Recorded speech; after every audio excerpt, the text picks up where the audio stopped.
ከዋሸሁኝ እቺ ጉንዳን ትታዘበኝ ምናምን ነገር ቢል እያፌዘባችሁ እንደሆነ ትታዘባላችሁ።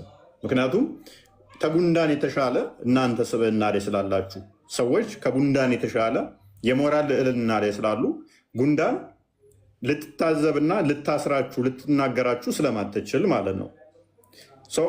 ልጄን ያሳጣኝ አንድ ሰው ቢል መሐላ በባህሪው በመጽሐፍ ቅዱስ አይፈቀድም። ነገር ግን ልጄን ያሳጣኝ ሲል ልጁ ከምንም የማይደራደርበት በጣም የወደው ነገር ስለሆነ ነው። ስለዚህ በጣም የምንወደው ከራሳችንም በላይ የምንወደው ብለው ስለሚያስቡ እናቶች በልጃቸው ሊምሉ ይችላሉ። ሎክ መሐላ ጤናማ ነው እያልኩ አይደለም፣ አይፈቀድም፣ ክልክል ነው። ግን ብንምል እንኳን ከኛ ከፍ ባለ ነገር ወይንም ደግሞ በጣም በምንወደው ነገር እንጂ በተራ ነገር ለምሳሌ እውነቴን ነው ይኸው ሰገራዬ ታዘበኝ ምናምን ነገር አንልም። ካካይን እንደዚህ ምናምን ብለን አንምልም። ጉንዳና ዳልጣ ትጣለኝ ምናምን ብለን አንምልም። ምክንያቱም እነሱ ከኛ በጣም ዝቅተኛ ሌብል ላይ ስላሉ እነሱ እኛን ሊገዙን ስለማይችሉ ማለት ነው። እና ይሄ ከሆነ መሐላ ፈጣሪስ በምን ይምላል? ከሱ የሚበልጥ ነገር አለና በምን ሊምል ይችላል? በምን ሊምል ይችላል? ከሱ የሚበልጠው ነገር አለ ነው። ከሱ የሚበልጥ ስለሌለ ከእርሱ በታች ባሉት ደግሞ ተራ ነገሮች በሴጣን ሊምል አይችልም። ፈጣሪ እንዴት በሴጣን ይምላል? በጉንዳን ሊምል አይችልም ፈጣሪ። ጉንዳን እሱን ልገዛው ስለማትችል፣ ጉንዳን ዘላለማዊ ስላልሆነች። ስለዚህ ፈጣሪ ሊምል የሚችለው ምንድን ነው? ሊለወጥ፣ ሊቀየር፣ ሊለዋወጥ የማይችል በራሱ ብቻ ነው ሊምል የሚችለው። መጽሐፍ እንዲህ ይላል። ቀጥል ክርስቲያን አንብበው። ዕብራውያን ምዕራፍ 6 ቁጥር 13 ጀምሮ ምን ይላል? እግዚአብሔርም ለአብርሃም ተስፋ በሰጠው ጊዜ በእውነት እየባረኩ እባርክሃለሁ እያበዛሁም አበዛሃለሁ ብሎ ከእርሱ በሚበልጥ በማንም ሊምል ስላልቻለ በራሱ ማለ። እንዲሁም እርሱ ከታገሰ በኋላ ተስፋውን አገኘ። ሰዎች ከእነርሱ በሚበልጠው ይምላሉና ለማስረዳትም የሆነውን መሐላ የሙግት ሁሉ ፍጻሜ ይሆናል። ስለዚህ እግዚአብሔር የተስፋውን ቃል ለሚወርሱ ፈቃዱ እንደማይለወጥ አብልጦ ሊያሳያቸው ስለፈቀደ እግዚአብሔር ሊዋሽ በማይቻል በሁለት በማይበልጥ ነገር በፊታችን ያለውን ተስፋ ለመያዝ ለሸሸን ለእኛ ብርቱ መጽናናት ይሆን ዘንድ በመሐላ መካከል ገባ ይላል። ስለዚህ በሁለት ሊለወጥ በማይችል በማን ማለ ይላል? በራሱ ሊለወጥ ሊቀያየር በማይችል ማለት ነው። ራሱ ሊቀያየር አይችልም። ፈጣሪ አንድ ነው። ሊለወጥ ሊቀየር አይችልም። ስለዚህ ከማለ በማይለወጥ በማይቀየር በራሱ ብቻ ነው ሊል የሚችለው። እንደ እስልምናው በምን ሊምል ይችላል?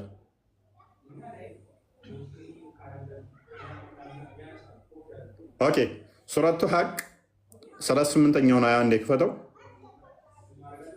የገባችሁ ማውራት የምትፈልጉ ማይክ ማንሳት ትችላላችሁ። 69ኛው አያ ማለት ነው፣ ቻፕተር ማለት ነው። አላ ሉክ ማይተማመኑ ጓደኛ ማቾች በየወንዙ ይማማላሉ ይባላል። አንድ ሰው ደጋግሞ ማላ ካበዛ ውሸታም ነው። ሶሪ ቱ ሴይ ዲስ፣ ማላ የምታበዙ ሰዎች አብዛኞቻችሁ ውሸታም ናችሁ። ማላን ከተለማመዳችሁት ማርያምን፣ ገብርኤልን ይድፋኝ ይገልብጠኝ እንደዚህ የሚል ሰው ካለ እሱ ውሸታም ነው። ማላን ተለማምደውታል። የምሬት ነው እላችሁ። ደጋግሞ የሚምል ሰው አብዛኛውን ውሸታም ነው። እናቴ ትሙት፣ እንደዚህ ትሁን፣ እንደዚህ ይፈረጥ ይቆረጥ፣ እንደዚህ የሚሉ ሰዎች አብዛኞቹ ውሸታም ናቸው። ማላን ይለማመዱትና አፋቸው ላይ ይመጣል። በቃ ደጋግሞ ያ ነገር ማለት ነው። ከዛ ለዛ ማላ ተገዢ ስለማይሆኑ ምን ይሆናሉ? ጀስ እንደንትን ነው በቃ ምንም አይመስላቸው። ስለዚህም ይላል መጽሐፍ ቅዱስ እንዳትምሉ ከቶ ይላል። እግዚአብሔር ደግሞ ከእርሱ ምንም ሊበልጥ የሚችል ነገር የለምና በራሱ ማለ ይላል። እናንተ ግን ቃላችሁ እውነት ሐሰት ብቻ በሉ። ለምን? እውነት እርሱ እግዚአብሔር ብቻ ስለሆነ። ስለዚህ እግዚአብሔርን ብቻ ነው እንትን ማለት ያለባችሁ። ቁርአኑ ግን እንዴት ነው አላህ የሚምለው የሚለውን እንደዚህ ያስቀምጠዋል። በማታዩትም ነገር እምላለሁ አለ። በማታዩት ነገር እምላለሁ አለ። ኦኬ፣ በማታዩት ነገር ሲል አዘ ጀነራል ሰዎች በማያዩት ነው ወይንስ እኔ በማላየው ነው የሚምልልኝ? ለምሳሌ አሁን እያየሁት ያልሆነ ነገር በጣም ብዙ ነገር አለ፣ ሊታዩ የሚችሉ ነገር ግን እያየሁት ያልሆነ ነገር አለ። ለምሳሌ ጠቅላይ ሚኒስትሩን እያየሁት አይደለም። አሁን በሱ ይምልልኛል ማለት ነው። በማታዩት እምላለሁ ሲል አይ በማታዩት ሲባል ሰዎች ሁሉ በማያዩት ነው ከተባለ ደግሞ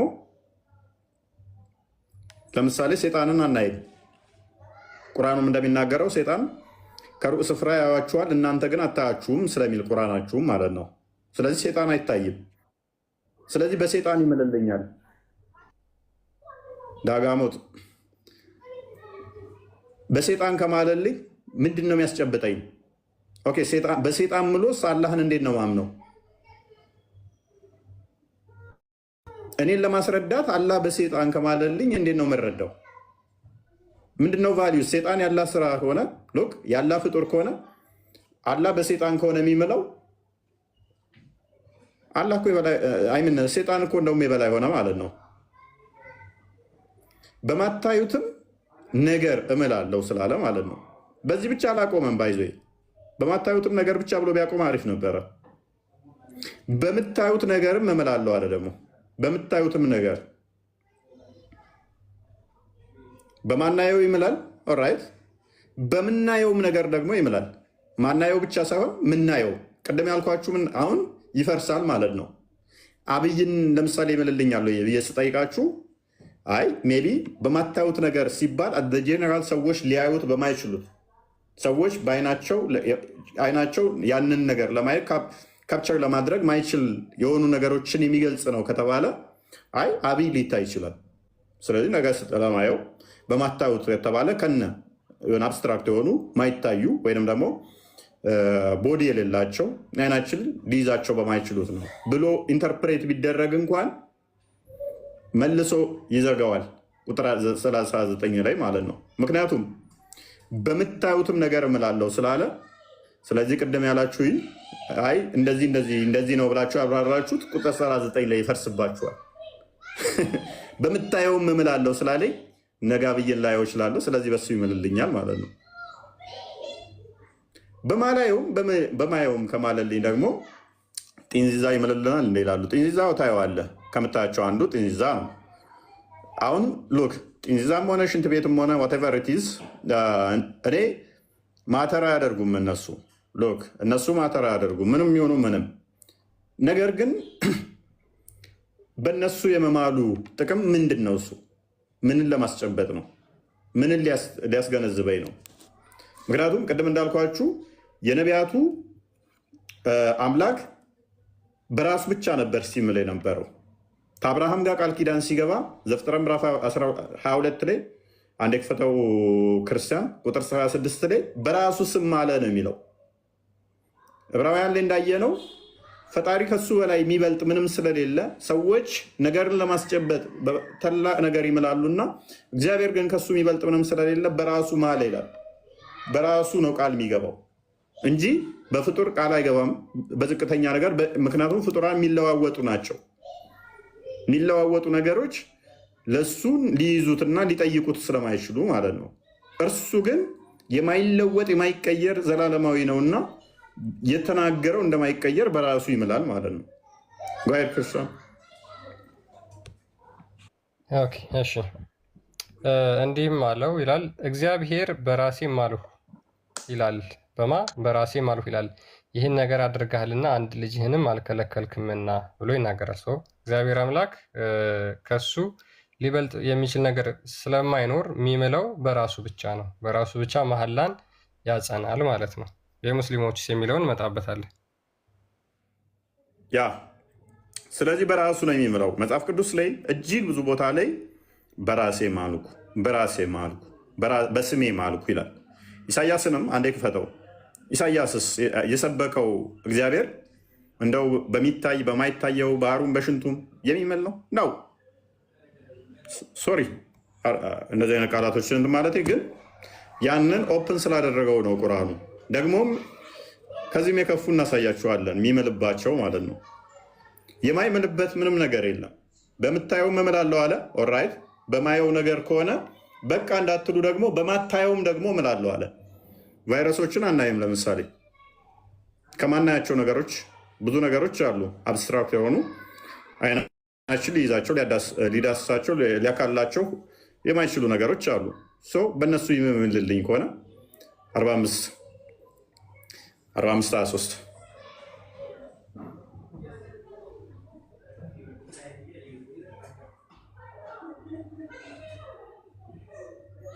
አንብበው። ቃሌ ከአፌ በጽድቅ ወጥታለችና አትመለስም። ጉልበት ሁሉ ለእኔ ይንበረከካል፣ ምላስም ሁሉ በእኔ ይምላል ብዬ በራሴ ምያለሁ።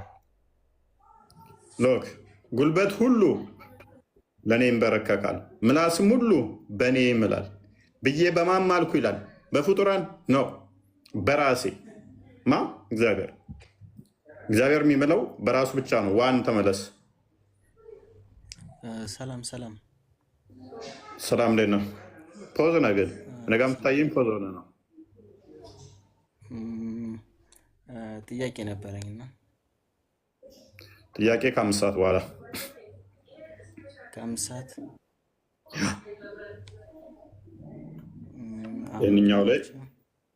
እዚኛው ላይ ሄድ ጥያቄ እነኝን ትመልስና ሜይ ቢ እዚሁ ላይ እያነሳ ትሄዳለህ። ጥያቄ ብቻ ከሆነ ግን ከ5 ሰዓት በኋላ የምንቀበለው ትንሽ ነው፣ የተወሰነ ትንሽ ብቻ ነው። ብዙ መሆንና ትንሽ መሆን ጉዳይ ሳይሆን አንድም ጥያቄ ግማሽን ብትወት ቶፒክ የሚባል ነገር ስላለ ነው። እና ደግሞ ምንም ማድረጋችን ትንሽ ቆይና 5 ሰዓት ላይ እንቀበላለን። እሺ ሉክ ክርስቲያን ቀጥልሽ። ኦኬ ያው እንግዲህ ምንድነው በግልጽ ለማድረግ ያክል መሐላ ማለት ካፋችን የሚወጣውን ቃል ለማጽናት የምንጠቀምበት ነው። ካፋችን የሚወጣው ቃል ደግሞ የምናጸናበት በምንድነው? ከራሳችን ሊበልጥ በሚችል ነገር መሐላ ስንፈጽም ያ ካፋችን የወጣው ቃል በዛ በመሐላችን ይታሰራል። አሁን በማይሆን ነገር ብንምል፣ ለምሳሌ ከኛ በሚያንስ ቫሊዩ ዋጋው ከኛ ዝቅ ባለ በወረደ ነገር ብንምል ቃላችን እውነት አይደለም። ይልቁንም እንዲያውም ውሸት የመሆን ቻንሱ በጣም ሀይ ነው፣ በጣም ሰፊ ነው። ስለዚህ መሐላ እንደ መጽሐፍ ቅዱስ ከሆነ ክርስቲያኖች እንዲምሉ አልተፈቀደላቸውም። ለምሳሌ የማቴዎስ ወንጌል ምዕራፍ 5 ላይ እንዲሁም 1ኛ ጴጥሮስ ላይም አለ ሰዎች እንዲምሉ አልተፈቀደላቸውም። ነገራቸው ወይም ደግሞ ካፋቸው የሚወጣው እውነት ከሆነ እውነት ብለው ይናገራሉ፣ ሐሰት ከሆነ ደግሞ እንደዛው ሐሰት ብለው ይናገራሉ እንጂ መማል አይችሉም። ነገር ግን እስልምና የነቢያት አስተምሮ ነው። እስልምና ከመሐመድ በፊት ብዙ መልእክተኞችን ልኳል፣ ነቢያትን ልኳል፣ 124 ሺህ ምናምን የሚጠጉ ብለው ክሌም ያደርጋሉ። እነዛ እስልምና የነቢያት ሃይማኖት ነው የምንለው እነዛ ያመልኩታል የተባለው አምላክ ምንድነው? ባህሪው አይደንቲቲው ተመሳሳይ ነው ወይ? መሐመድ ይዞት የመጣውና በፊት ሲያመልኩት የነበረው አካል የሚለውን ነገር ስንመለከት በፍጹም አይገናኝም። አይደንቲቲው ባህሪው አይገናኝም። ለምሳሌ እግዚአብሔር አምላክ አስቀድሞ ምንድነው መጽሐፍ ቅዱስ ላይ እስካሁን እንዳነበብናቸው ማለት ነው። ሌሎች የመጽሐፍ ቅዱስ ክፍሎች አሉ እናነባቸዋለን። በማንም በፍጡር ሊምል አይችልም። በፍጡር በፍጹም ሊምል አይችልም። ምክንያቱም ክብሩ ከሱ የሚበልጥ ስለማይኖር ማለት ነው። ክብሩ ከሱ የሚበልጥ ክብር ያለው ስለማይኖር። ነገር ግን ወደ ሙስሊሞቹ ስንመጣ የሚምልባቸውን ነገሮች አንድ ባንድ እያወጣን ብናሳይ በፍጡር ይምላል። በፍጡር ብቻ አይደለም፣ ተራ በሆኑ ፍጡሮች፣ ተራ በሆኑ ዋጋ በሌላቸው ቫሊዩ በሌላቸው ከኛ አይደለም ከአምላክ ባህሪ ይቅርና ከሰው ባህሪ እንኳን እጅግ በጣም በወረዱ ነገሮች ይምላል። ለምሳሌ በፈረስ ይምላል አላህ። የሙስሊሞች አምላክ አላህ ማለት ነው። በፈረሶች ይምላል። ኢማጂን በዛፍ ይምላል። ክፈተው። እሱን እንቀጥል። እስከዛ ሙስሊሞችን መጠየቅ ይቻላል። አብዱል ፈታም አለ፣ ሳዲም አለች። የት ነው የሚመላው?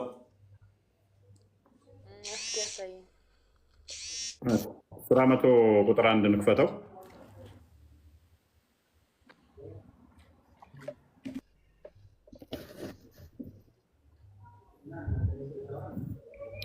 ኦኬ ይታይሻል ሳዲ?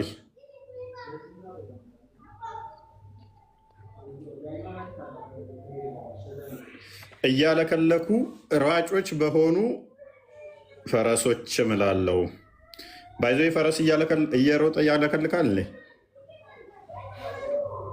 ውሻ ነው የሚያለከልክ። ማለክለክ ማለት ራሳቸውን አውጥተው እንትን የሚሉ ማለት ነው። ደግሞም እየሮጥክ ማለክለክ ይቻላል?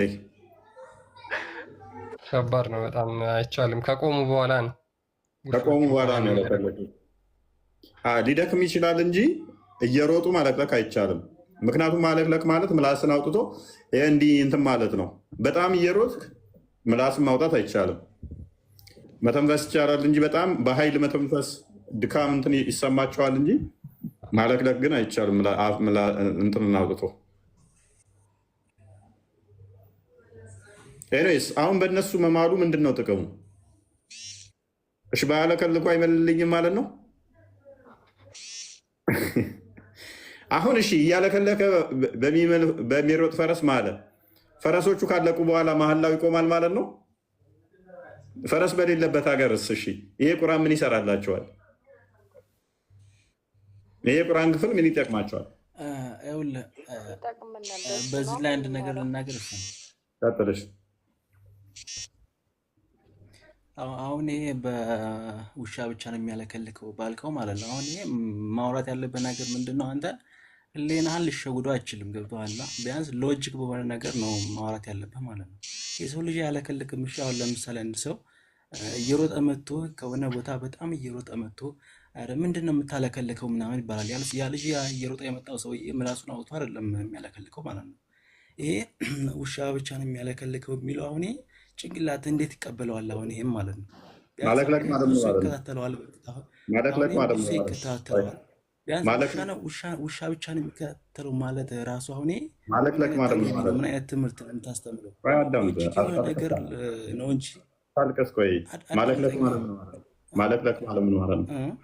ማለክለክ ማለት ከድካም የመጣ የምትነፍሰው ነገር። ይሄ እኮ ማንኛውም ህፃን ልጅም ሊረዳው የሚችል ነገር ነው። አንድ ሰው ሆነ ፈረስም ሆነ ማንኛውም ነገር የሚያለከልከው ነገር ማለክለክ በምላስ ብቻ እኮ አይደለም፣ ምላስ ስለወጣ ብቻ እኮ አይደለም። ይሄ ሎጂክ የሆነ ነገር ነው ማውራት ያለብህ። ገብቶሃል? እሺ በዚህ በማለክለካቸው መማሉ ምንድን ነው ጥቅሙ? ይህንን ጥቅሙን ምን አለ መሰለህ፣ አሁን ይሄ ፈረስ ምናልባች ኢትዮጵያ ውስጥ የፈረስን ኃይል ወይም ደግሞ ስለ ፈረስ ምንነት ብዙ ሰው ስለማይረዳ ነው እንጂ ፈረስ ማለት በጣም ግሩም የሆነ እና ደግሞ በቃ ትልቅ የሆነ ተሰጥቶ ነው ፈረስ ማለት ነው። ማለት ከአላህም ይበልጣል ማለት ነው። አሁን እንደዛ አላልኩም። ገብቶሃል? አሁን አንተ ነገሩን ለማጣመም ሳይሆን ማሄድ አለብህ። ቢያንስ በቃ ነገሮችን በስነ ስርዓት ነው ልትረዳው የሚገባው ማለት ነው። አሁን ምንድነው ይበልጣል ሳይሆን ለምሳሌ የሰው ልጅ ሆነ ማንኛውም ነገር ምድር ላይ የሆነ ጥሩ ነገር ተሰጥቶ ያለው ነገር እኮ አለ አይደል እንዴ? ስለዚህ ፈረሶችም በቃ ጥሩ በቃ አሁን ለምሳሌ ስለ ጦርነት ላይ ስለ ፈረሶች ሲወራ እዛም ላይ እንዳው ቁርአኑ ላይ አሁን እንትን ያልከው ትንሽ አንቀጿን ወሰድካት እንጂ በደንብ አድርገህ ከላይ ጀምረህ እስከ ታይ ድረስ በደንብ አድርገህ ብታነበው ኑሮ ቢያንስ አሪፍ ነገር ሰው ይረዳ ነበር ማለት ነው። ገና የክፍሉ መጀመሪያ ቁጥር 1 ነው። ከቁጥር 1 ወደ 0 እንመልሰው። ከላይ ጀምረህ ብታነበው ይላል እኮ ከላይ እስከ መጨረሻው ለማለት ነው። እስከ መጨረሻው ድረስ አንብባ አንተ የፈረሱን ሳይሆን ስለ ፈረሱ ላይ ጀምረህ ብታነበው ኖሮ አለ። ገና ክፍሉ መጀመሪያ ሲጀምር ነው ማላው የሚጀምረው። ኤኒዌይስ ለማለት የፈለግኩት ነገር ምን አለ መሰለህ፣ ከመጀመሪያው ቢያንስ እስከ ችግር የለውም። እሺ እስከ መጨረሻው እንሂድልህ። ይሄ ዘላለማዊ የአላህ ቃል ነው። ሉክ ፍጥረትን ከመፍጠሩ በፊት ይሄ የአላህ ዘንድ የነበረ ቃል ነው። ምን የሚል ላንብብላችሁ። እንደዚህ ይላል። ማላውን አዳምጥ በቃ እናንብበው ሙሉን። እሺ እያለከለኩ ሯጮች በሆኑ ፈረሶች እምላለው፣ በሰኮናቸው እያጋጩ እሳትን አውጪዎች በሆኑትም ሰኮናቸውን እያጋጩ እሳት በሚያወጡ እምላለሁ። እሺ በማለዳ ወራሪዎች በሆኑትም በእርሱ አቧራን በቀሰቀሱትም አቧራ በመቀስቀሳቸው ማላል ሁኬርስ ይሄ ዘላለማዊ አምላክ ቃል ነው ብለህ ተአምር ነው ስትል በጠላት ክቢ መካከል በእርሱ በጠዋት በተጋጡትም እምላለው። ቀጥል። ሰው ለጌታው ብርቱ ካዲ ነው፣ እርሱም በዚህ ላይ መስካሪ ነው።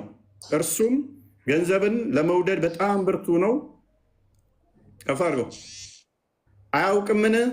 በመቃብሮቻችን ያሉት ሙታን በተቀሰቀሱ ነው ጊዜ በልቦች ውስጥ ያለውም ሁሉ በተገለጸ ጊዜ ምንድን ነው? በቃ አሁን በቅንፍ ያለው ራሱ ዝም ብሎ እሺ፣ ምን ሰዋት ዘላለማዊ ቃል ነው።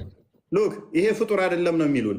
ልክ እንደ እጁ እንደ እግሩ እንደ አይኑ ሉክ እንደ እጁ እንደ አይኑ እንደ እግሩ እንደ ፊቱ ይሄ ዘላለማዊ ቃል ነው ብለው ነው የሚያምኑት።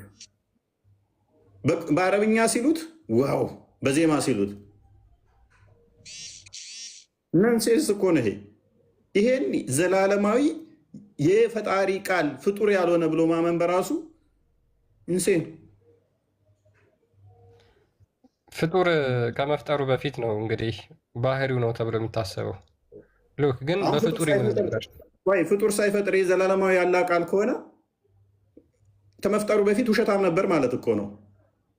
ምክንያቱም ሳይፈጥር ይሄ ቃሉ የነበረው አላዘ ልንገርህ እንደዚህ አይደለም።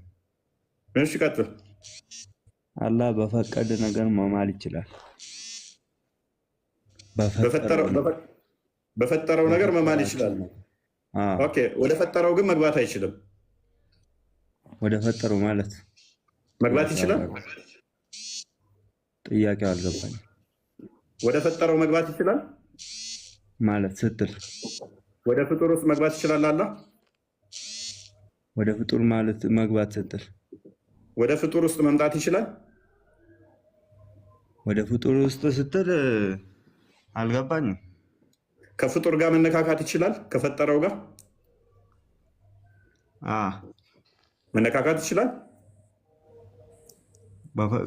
በፈጠረው ጋር መነካካት ስትል በፈጠረው ጋር መነካካት ይችላል። ኦኬ፣ የፈጠረው ማየት ይችላል፣ መንካት ይችላል። የፈጠረውን ሁሉንም ያያል እንጂ መንካትም ይችላል። መንካትስ?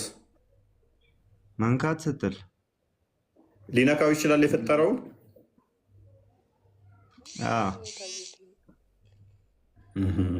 ስለዚህ አላህ ሊነካካ የሚችል ሊታይ የሚችል ፊዚካል ቦዲ ያለው ነው ማለት ነው። አይ አታየውም አንተ። እሱ ካየ እሱ ያያል እንጂ አንተ አታየውም። በቂያማ ቀን እኮ ታየዋለህ። ዛሬ ነው ያልኩህ። ዛሬ ለምን ነው የማታየው? ማይታይ ሆኖ ሳይሆን አንተ ለምን ነው የማታየው? የሚገባ ከሆነ የሚመጣ ከሆነ የሚነካህ ከሆነ ምንድነው? ለምን ነው የማታየው? አንተ ኢየሱስን አይተህ ታውቃለህ? አላህም እንደዛ እንደ ኢየሱስ ነው አይደለም? እሺ፣ እሱ አምላክ ነው። አላህ አምላክ ነው። አይታይም። አምላክ አይታይም የሚለውን ቆይ፣ አይታይም ሳይሆን ሳድ አልታየም በል። እኛ ክርስቶስ በስጋ ተገልጦ ታይቷል። ሎክ ታይቷል፣ ይታያልም። ዳግም ሲመጣ በስጋው ስለሚመጣ ይታያል በስጋው። አምላክ ግን በባህሪው አይታይም። መቼም አልታየም፣ አይታይም። አምላክ በባህሪው አይታይም፣ ወደፊትም አይታያል። በስጋ ስለተገለጠ በተገለጠበት ይታያል ብለን እኛ እናምናለን። ስለዚህ አንተ አሁን ተፍጡሩ ጋር ይነካካል፣ ነገር ግን ፍጡሩ አያየውም ማለት ምን ማለት ነው? እየነካህ እንዴት አታየውም? ምክንያቱም በቂያማ ቀን የሚታይ አካል ስላለው ማለት ነው። በቂያማ ቀንማ ይታያል። አሁን ለምን ነው የማታየው? አሁን ቤታየው አሁን አታየውም። በቃ ምክንያት ማለት አላህ አይታይም። አምላክ እኮ ምክንያቱ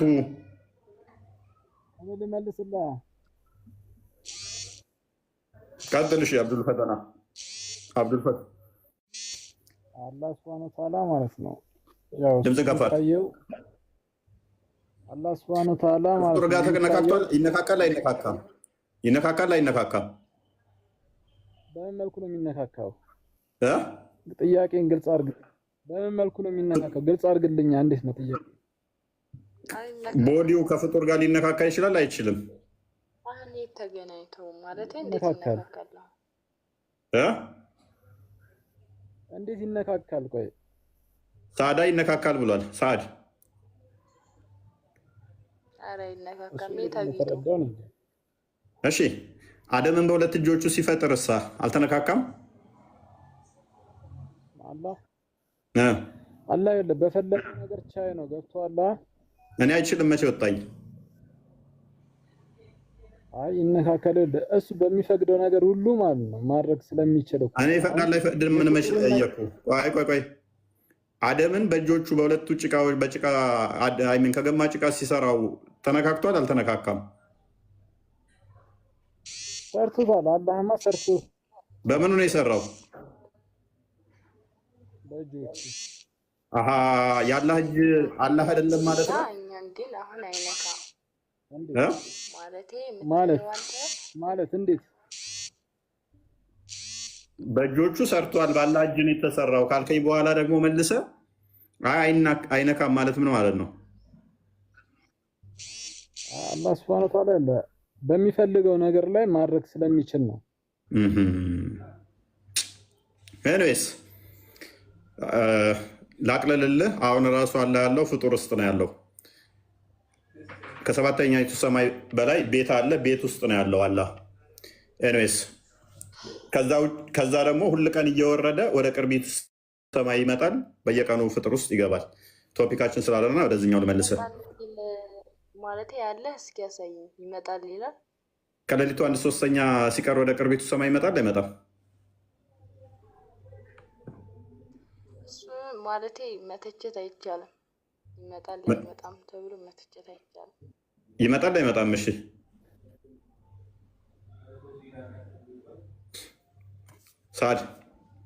ሳዳ ቅርቢቱ ሰማይ ውስጥ እኮ ይገባል። ሎክ ቅርቢቱ ሰማይን አስቢያት፣ የሆነች ቤት አድርገሽ አስቢያት፣ ሰማይን ማለት ነው። አይምሮሽ ውስጥ የአንቺ ቤት አለ፣ እንደዛ እንደ ቤት ሳዩ ሰማይን ማለት ነው። ነገር ግን ልዩነቱ ምንድነው? እሱ የአንቺ ቤት ጠባብ ነች፣ ሰማይ ትልቅ የሰፊ ቤት ነው። አላህ እዛ ውስጥ ይገባል። ትልቅ መሆኑ ፈጣሪ ላይ ሳይዝ መጠን አያደርግም። አይተኸዋል? አላየሁትም፣ ግን ነብይሽ ያስተማረው ነው። ላሳይሽ ማስረጃ። ሲጀመር መተቸት ይመጣል አይመጣም ተብሎ አይቻልም። ምን ማለት ነው መተቸት አይቻልም ማለት? እኔ ተች መች ወጣኝ እኮ ዝም ብለህ አሁን ሲመጣ ይመጣል። ሳዳ እኔ እኮ አይደለሁም ያልኩት። ነቢዩ ምን አለ መሰለሽ? ከሌሊቱ 1/3 ሲቀር ሁል ቀን ወደ ቅርቢቱ ሰማይ ይመጣና ማን ነው ምሕረት የሚጠይቀኝ የምምረው፣ ማን ነው ይቅርታ የሚጠይቀኝ ይቅር የምለው እያለ ይላል አለ። መጥቶ ይለምናል። መጥቶ አላህ ከቅርቢቱ ሰማይ ጋር ይመጣና ይለምናል። ልመና ነው ባይዞ ማን ነው የሚለምነኝ እያለ እሱ ራሱ ራሱም እየለመነ ነው። ማን ነው የሚለምነኝ እያለ ራሱም ደግሞ እየጠየቀ እኮ ነው። ልመና ማለት መጠየቅ ማለት ነው አይደል? ማን ነው የሚለምነኝ ሲል እኮ እኛን አይደለ? እኛ አሁን አለ አይደለ? አላህን ስንለምን በቃ ለምን ነው እንደዛ ለማለት ነው። እሺ ተመሳሳይ እኮ ነው ሰይድ።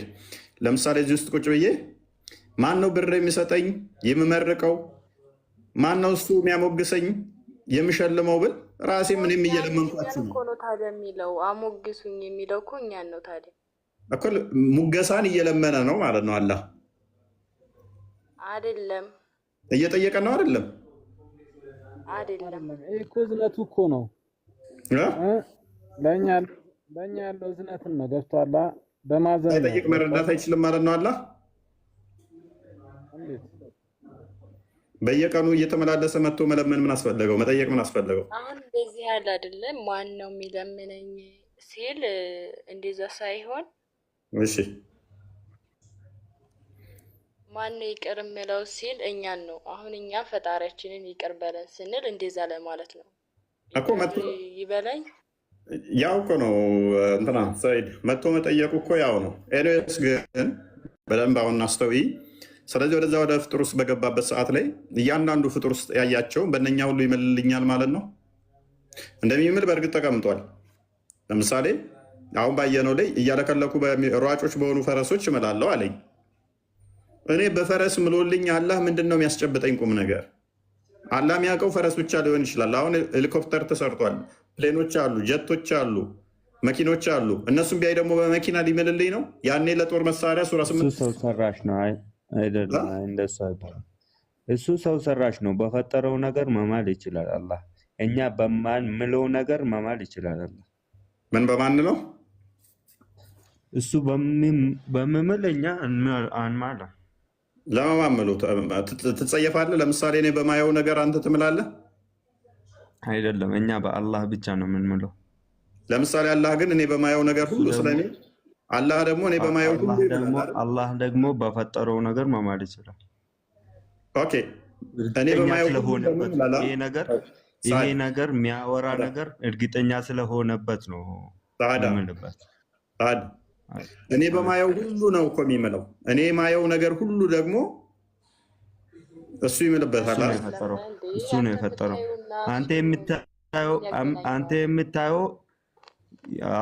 አሁን አንተ የምታየው ሰው ሰራሽም አለ፣ አላህ የፈጠረውም አለ። ሳድ በዚህ ምድር ውስጥ ፈጣሪ ከፈጠረው ውጭ ምን አለ? ምንም እኮ የለም። መኪናውን ፈጣሪ አይደለም የፈጠረው፣ ሰው ነው የፈጠረው። ኦኬ፣ ብረቶቹ ምኖቹ የማን ናቸው? መሳሪያዎቹ የማን ናቸው? ስለዚህ ፈጣሪ የፈጠራቸውና ሰዎች የፈጠሯቸው አሉ ማለት ነው። አይደለም፣ ሰው ራሱን ጭንቅላቱን ተጠቅመው ነው የሆነ ነገር መፈጥረው እኮ። ያንን ጭንቅላትን የሰጠው ማን ነው? አላህ ነው። አንተ የሆነ ዕቃ ለሰው ሰጥተህ የሆነ ነገር ከፈጠረበት አንተ ነው የፈጠርከው ማለት ነው የሚባለው። ኦኬ፣ ስለዚህ አላህን እንደሆነ ሰው ቆጠርከው ይመስል። ምክንያቱም አይገባህም፣ ለዛ ብዬ ነው። ከሰማይና ከምድር መካከል ሁሉም ያሉት የኔ ብቻ ናቸው የሚለው ስህተት ነበር ማለት ነው። የሰዎችም አሉ፣ ያለ ያልሆኑ። ጥሩ ነው፣ ያለ ያልሆኑ ነገሮች አሉ። የኔ ብቻ ናቸው ሲል አንተ ደግሞ ነው ያለ ያልሆኑ አሉ እያልከኝ ስለሆነ ኤኒዌይስ ብቻ የሰራ ነው አልኩህ። ስለዚህ በማየውም ይምልልኛል፣ በማላየውም ይምላል። ግን በማላየው ማለት አንተ በማላየው ነገር ለምሳሌ በምንድን ነው የሚምለው? እስኪ በአስር ምሎ አለው። አላህ እኮ የሚምለው ለእኛ ነው አይደለም? በፈለገው ነገር መማል ይችላል እሱ። በማላየው ነገር በምንድን ነው የሚምለው? ለምሳሌ እኔ ላያቸው በማልችላቸው ነገሮች ማለት እኔ ማላያቸው ነገሮች የሚምልበት አላህ ምንድን ነው? አላህ በፈለገው ነገር መማል ይችላል። በፈጠረው በሴጣን ይምላል? አይምልም። ሴጣን የፈጠረው አይደለም። በፈጠረው መማል ይችላል ነው እንጂ አሁን አልማለም። መማል አልማለበትም። በፈለገው ነገር ግን መማል ይችላል። ለእኛ አሁን አይፈቀድማ። በፈለግነው ነገር መማል አይፈቀድልንም። ስለዚህ በፈለገው ነገር መማል ይችላል። ስለዚህ በሴጣንም ይምላል ማለት ነው። በሴጣንም ይምላል። አልማለም።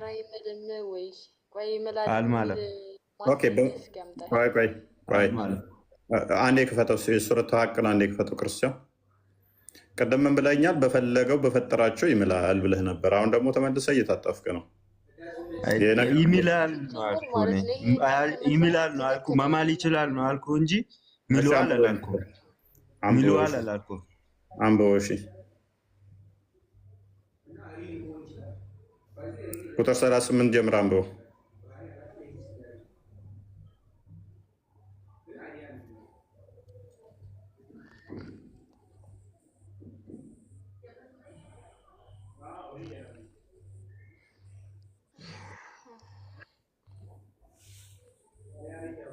በማታዩት ነገር እምላለሁ ማለት ምን ማለት ነው?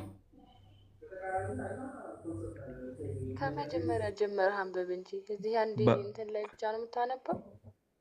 አንድ ሰዓት በማታዩት ነገር እምላለሁ ማለት ምን ማለት ነው?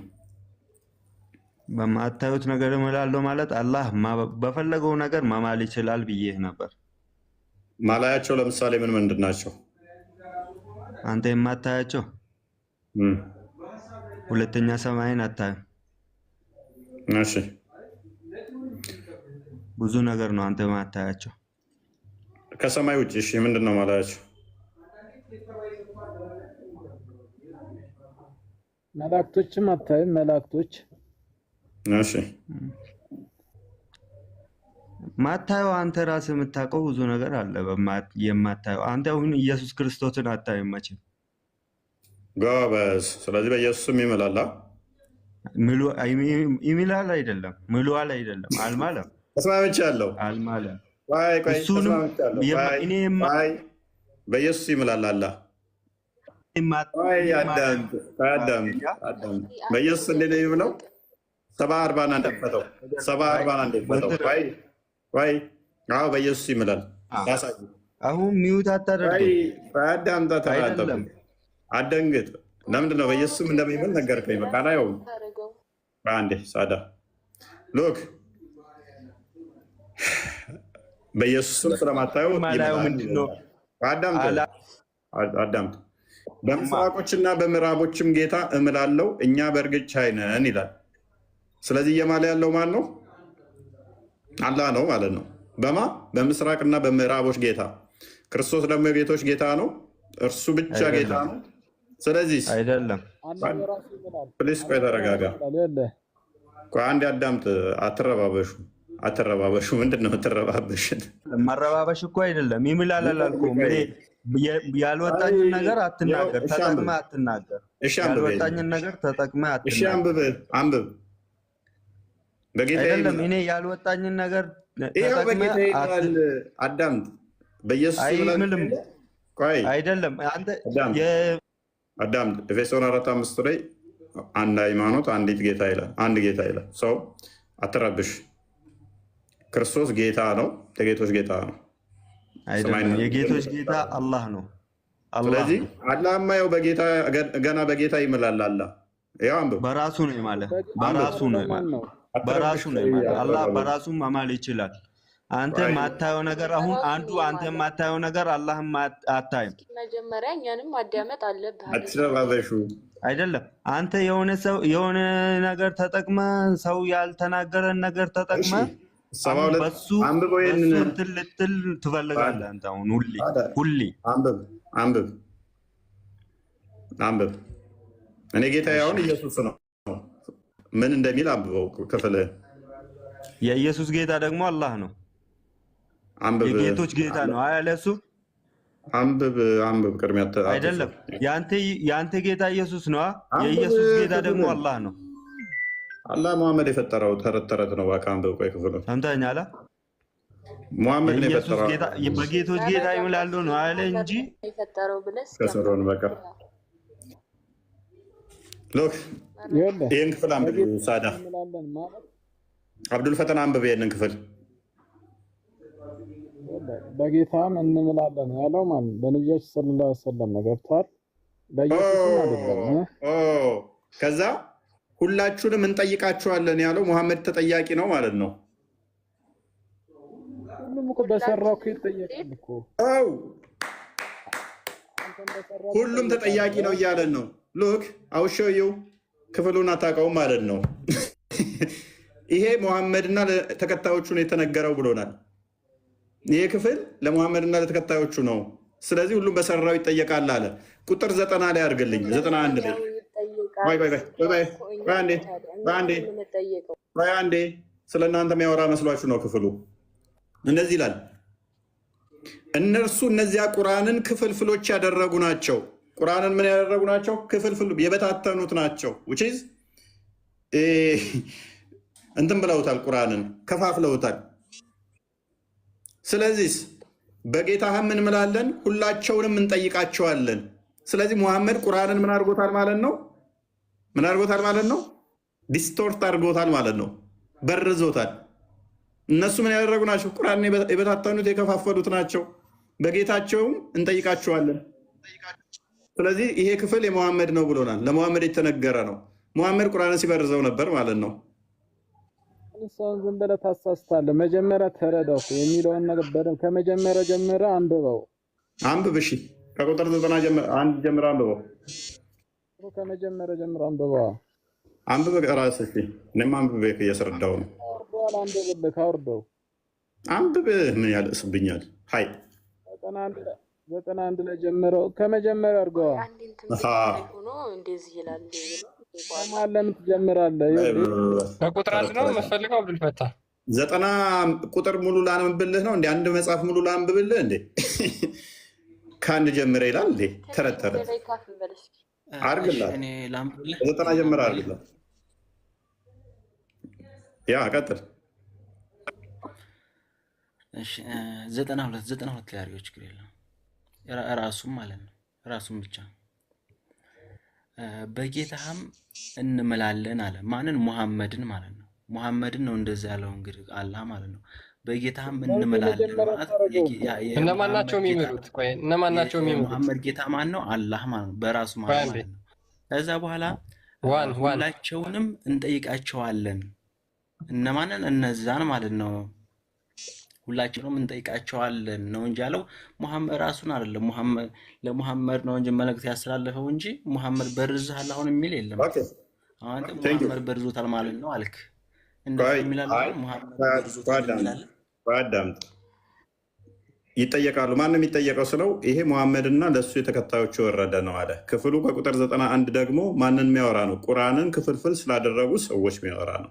እንጠይቃቸዋለን እያለ ሙሐመድና ተከታዮቹን የሚመለከት ነው። ይህ ክፍል ማለት እንጠይቃቸዋለን አላህ እኛ ዱንያ እየሰራ ነው።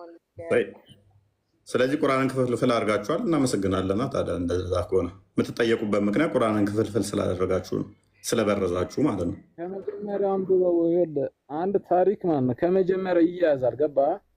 ከመጀመሪያ ለምን አታነበው? አላህ ምንድን ነው እሱ? አዳምጣ። ዋና ቶፒካችን ምንድን ነው እሱ? በደንብ አስተውሉ። አንድ ሚታፍ ዋና ቶፒካችን ምንድን ነው እሱ? አላህ በጌታም ይምላል። ቅድም ምን አለን? ለእንትና የሰጠነው ምላሽ ነው። በራሱ ነው የሚምለው። ፕሊስ አዳምጪ፣ ቆይ አዳምጪ። ምን አለን ቅድም? በኢየሱስ ይምላል አለን። ኦራይት፣ ኢየሱስን ስለመታዩት አለን። ለምሳሌ ኢየሱስ ደግሞ ለእኛ ምናችን ነው? ጌታ ብለን እናምናለን። እናንተም ጌታ ነው፣ ለእናንተም ጌታችሁ ነው። ሙሐመድ ኮርጆ አላህ ብሎ ቢያመጣላችሁም ታውት ፕሊስ ጣልቃ ትግባ።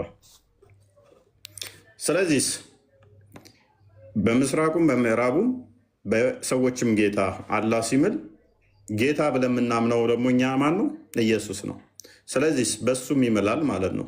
በምታዩትም በማታዩትም ስላለ እኛ ኢየሱስን አሁን እያየ ነው ስላልሆነ በስጋ አይናችን። ስለዚህ ምንድን ነው እየማለልን ነው አላህ ማለት ነው። ምክንያቱም በማታየው እምልልሃለሁ ስላለኝ በማላየው ይምልልኛል፣ በጌታዬ ይምልልኛል። ብቻው ሆኖ ሳይሆን ያው የሚምለው ተሰባስበው ነው የሚሙሉት።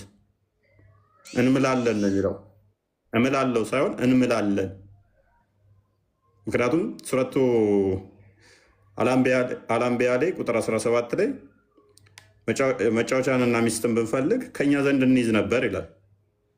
ከኛ ዘንድ እንይዝ ነበር ሲል ብዝሃነትን የሚጠቁም ነው። አላህ ብቻውን እንዳልሆነ የሚያሳየ ነው። ስለዚህ አላህ ባገኘው ሁሉ የሚምል ከሆነ ምንድነው ቫሊዩ? ምንድነው ጥቅሙ? በፍጡራኑ የሚምል ከሆነ እያለከለኩ በሚሮጡ ፈረሶች የሚምልልኝ ከሆነ ለእኔ ምንድነው የሚያስጨብጠኝ? በፍጡራኑ መማሉ በማላየው ነገር በመማሉ ምንድን ነው የምጠቀመው? እኔ በማየውስ ነገር መማሉ ምንድን ነው የምጠቀመው? እነኛን ነገር ላብራራለህ። በአለማየው ነገር በመማሉ ምንድን ነው የምጠቀመው? በማላየው ነገር መልሱን እኮ መልሶልህ ነበረ። በጌታህን ምን አለን አለ። የመሐመድ ጌታ ማን ነው? እዚህ ጋር ልጠይቅህ። አዳምጥ። በማላየው ነገር መማሉ ምንድን ነው ጥቅሙ? ካላየሁት ኦኬ በማላየው ነገር መማሉ ምንድነው ጥቅሙ? በሰይጣን መማሉ ምንድነው ጥቅሙ? አላይም ሰይጣን ለመረጃ አለ። አሁን አንተ በሰይጣን አላህ ምሏል እንዴ? ኦኬ ሰይጣንን በማታውስ ስፍራ ያያችኋል ሚል አለ የለም? ቁርአን ላይ ሰይጣን ያያል። እኛ ግን ሰይጣን አናይም። ሰይጣን አየን። አሁን አንተ ፈጣሪያቸው በሰይጣን ምሏል ነው የምትለን። በሰይጣን ምሏል የሚል መረጃ የለም። እሱ ግን በፈለገው ይምላል። ተረዳኸኝ? በፈለገው ነገር ይምላል ስልህ እኔ ላስረዳህ። እያዳመጥክ በማታየውም ደግሞ ይምላል አይደለ? አንተ በአሱር ሶላት ምሏል አላህ በአሱር ሶላት አሱር ሶላትን አንተ ታያለህ። ያልጠየቅኩትን አትመልስ በቃ። ስለዚህ በቁርአን ውስጥ አታየውም የተባለው አንዱ ምንድነው? ሰይጣን ነው። በቁርአን ውስጥ አታዩትም ተብሎ የተገለጸው ቁርአን ውስጥ ሰይጣን ነው። ኧረ እኔ አንዴ ጥያቄ ልጠይቅህ። ሱራ 7 አንዴ ክፈተው፣ ቁጥር 20 ምናምን አካባቢ ላይ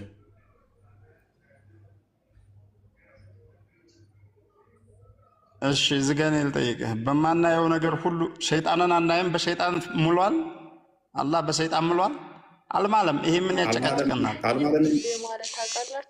ኦኬ ስለዚህ በሰይጣን ምሎ ለእኔ ምንድነው ቁም ነገር የሚያስጨብጠኝ ነው ጥያቄው። ሰይጣን እውነተኛ እንዳልሆነ አውቃለሁ። ምሏል ወይ ከማለ ንገረኝ፣ መረጃህን አሳይ። በሰይጣን ምሏል አልማለም። ይሄ ከራሳችን ፈጥረህ አትከራከርና እውነተኛ በሆነ ነገር በማላየው ነገር ይምላል አይምልም? በማላየው ነገር ይምላል አይምልም? ይምላል። እሱ በሚችለው በፈለገው ነገር ይምላል።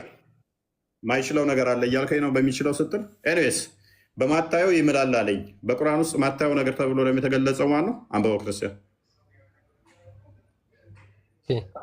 የአዳም ልጆች ሆይ ሰይጣን አባትና እናታችሁን ኀፍረተ ገላቸውን ሊያሳያቸው ልብሶቻቸውንም ከእነሱ የገፈፋቸው ሲሆን ከገነት እንዳወጣችሁ ሁሉ እናንተንም አይሞክራችሁ። እነሆ እርሱ ከነሰራዊቱ ከማታዩዋቸው ስፍራዎች ያዩዋችኋልና። ስለዚህ ከማታዩዋቸው ማናያቸው ተብሎ በቁርአን ውስጥ የተገለጠው ማን ነው? ሰይጣን ነው። በማታየው ምን እላለሁ ካለኝ በሰይጣን ነው የሚሆነው። እኔ ፖይንት ያው ምንድነው እሱ እሺ እኔን ተረዳኝ እስኪ እስኪ ምሏል የሚል መረጃ አለ? በእውነተኛ ለምን አትከራከርም? እንደኛ ሰዎች በእውነተኛ እስኪ ምሏል በሰይጣን ምሏል በልና መረጃ ሳይን እንመንህ እስኪ። ጀማል ራስህን ምናምን አላሳምንም። ከጎኔ ቁጭ አድርጌ ና ሰይጣን ታየዋለህ አታየውም? አሁን ባነበበው ቁርአን ክፍል መሰረት ሰይጣን አላየውም። ጎበዝ ሰይጣን አናየውም። ይህን ሁላችንም እናውቃለን። ጎበዝ ሰይጣን አታየውም። ቁርአኑ እንደሚለው ሰይጣንን አታዩትም ብሏል። አላህ በማታየው ነገር ምሏል አልማለም? በማታየው ነገር ይምላል እያልኩ እኮ ነው የነገርኩህ ነው። አላህ በፈለገው ነገር ይምላል። በሰይጣን ግን ጨረስን። አንዴ መናገር ይችላለሁ? አሁን ጥያቄያችን ምንድነው? እሱ የትኛው ነብይ ነው በፍጡራን የማልን አምላክ የሰበኩት? የትኛው ነብይ አምላካችን በፍጡራን ነበር ሲምል ብለው ያሉት የትኛው? የነቢያት አስተምህሮ ነው ስላላችሁ ጠይቅ እስኪ። ቀጥል ቀርልኝና ማለት ነው። ቀጥል። እሺ ኢየሱስ ክርስቶስ ዮሐንስ ምዕራፍ 30 ምናምን ላይ እንደሰማው አንድ ጊዜ እንደሰማው ፈርዳለሁ ነው። ጀማል ቶፒኩ ላይ ተመለስ። ምዕራፍ 30 የለውም ዮሐንስ። ከቶፒኩ ጋር ጥያቄያችሁ የምጠይቁት ጥያቄ ከቶፒኩ ጋር የተያያዘ ይሁን እሺ ሙስሊሞች።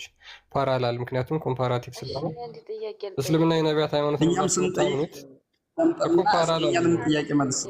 ፓራላል ይሁን። ከቶፒኩ ጋር የተያያዘ ጥያቄ ከሆነ መቀጠል ትችላላችሁ። ጠይቁ። እኛ እኮ አትጠይቁ አላልንም፣ ግን ከቶፒኩ ጋር የተያያዘ ይሁን። የትኛው ነብይ ያስተማራችሁ ምናምን የለም? አንደኛ ምዕራፍ ምዕራፍ 30 ነው ዮሐንስ። ቶፒኩ ላይ ፎከስ አድርገው።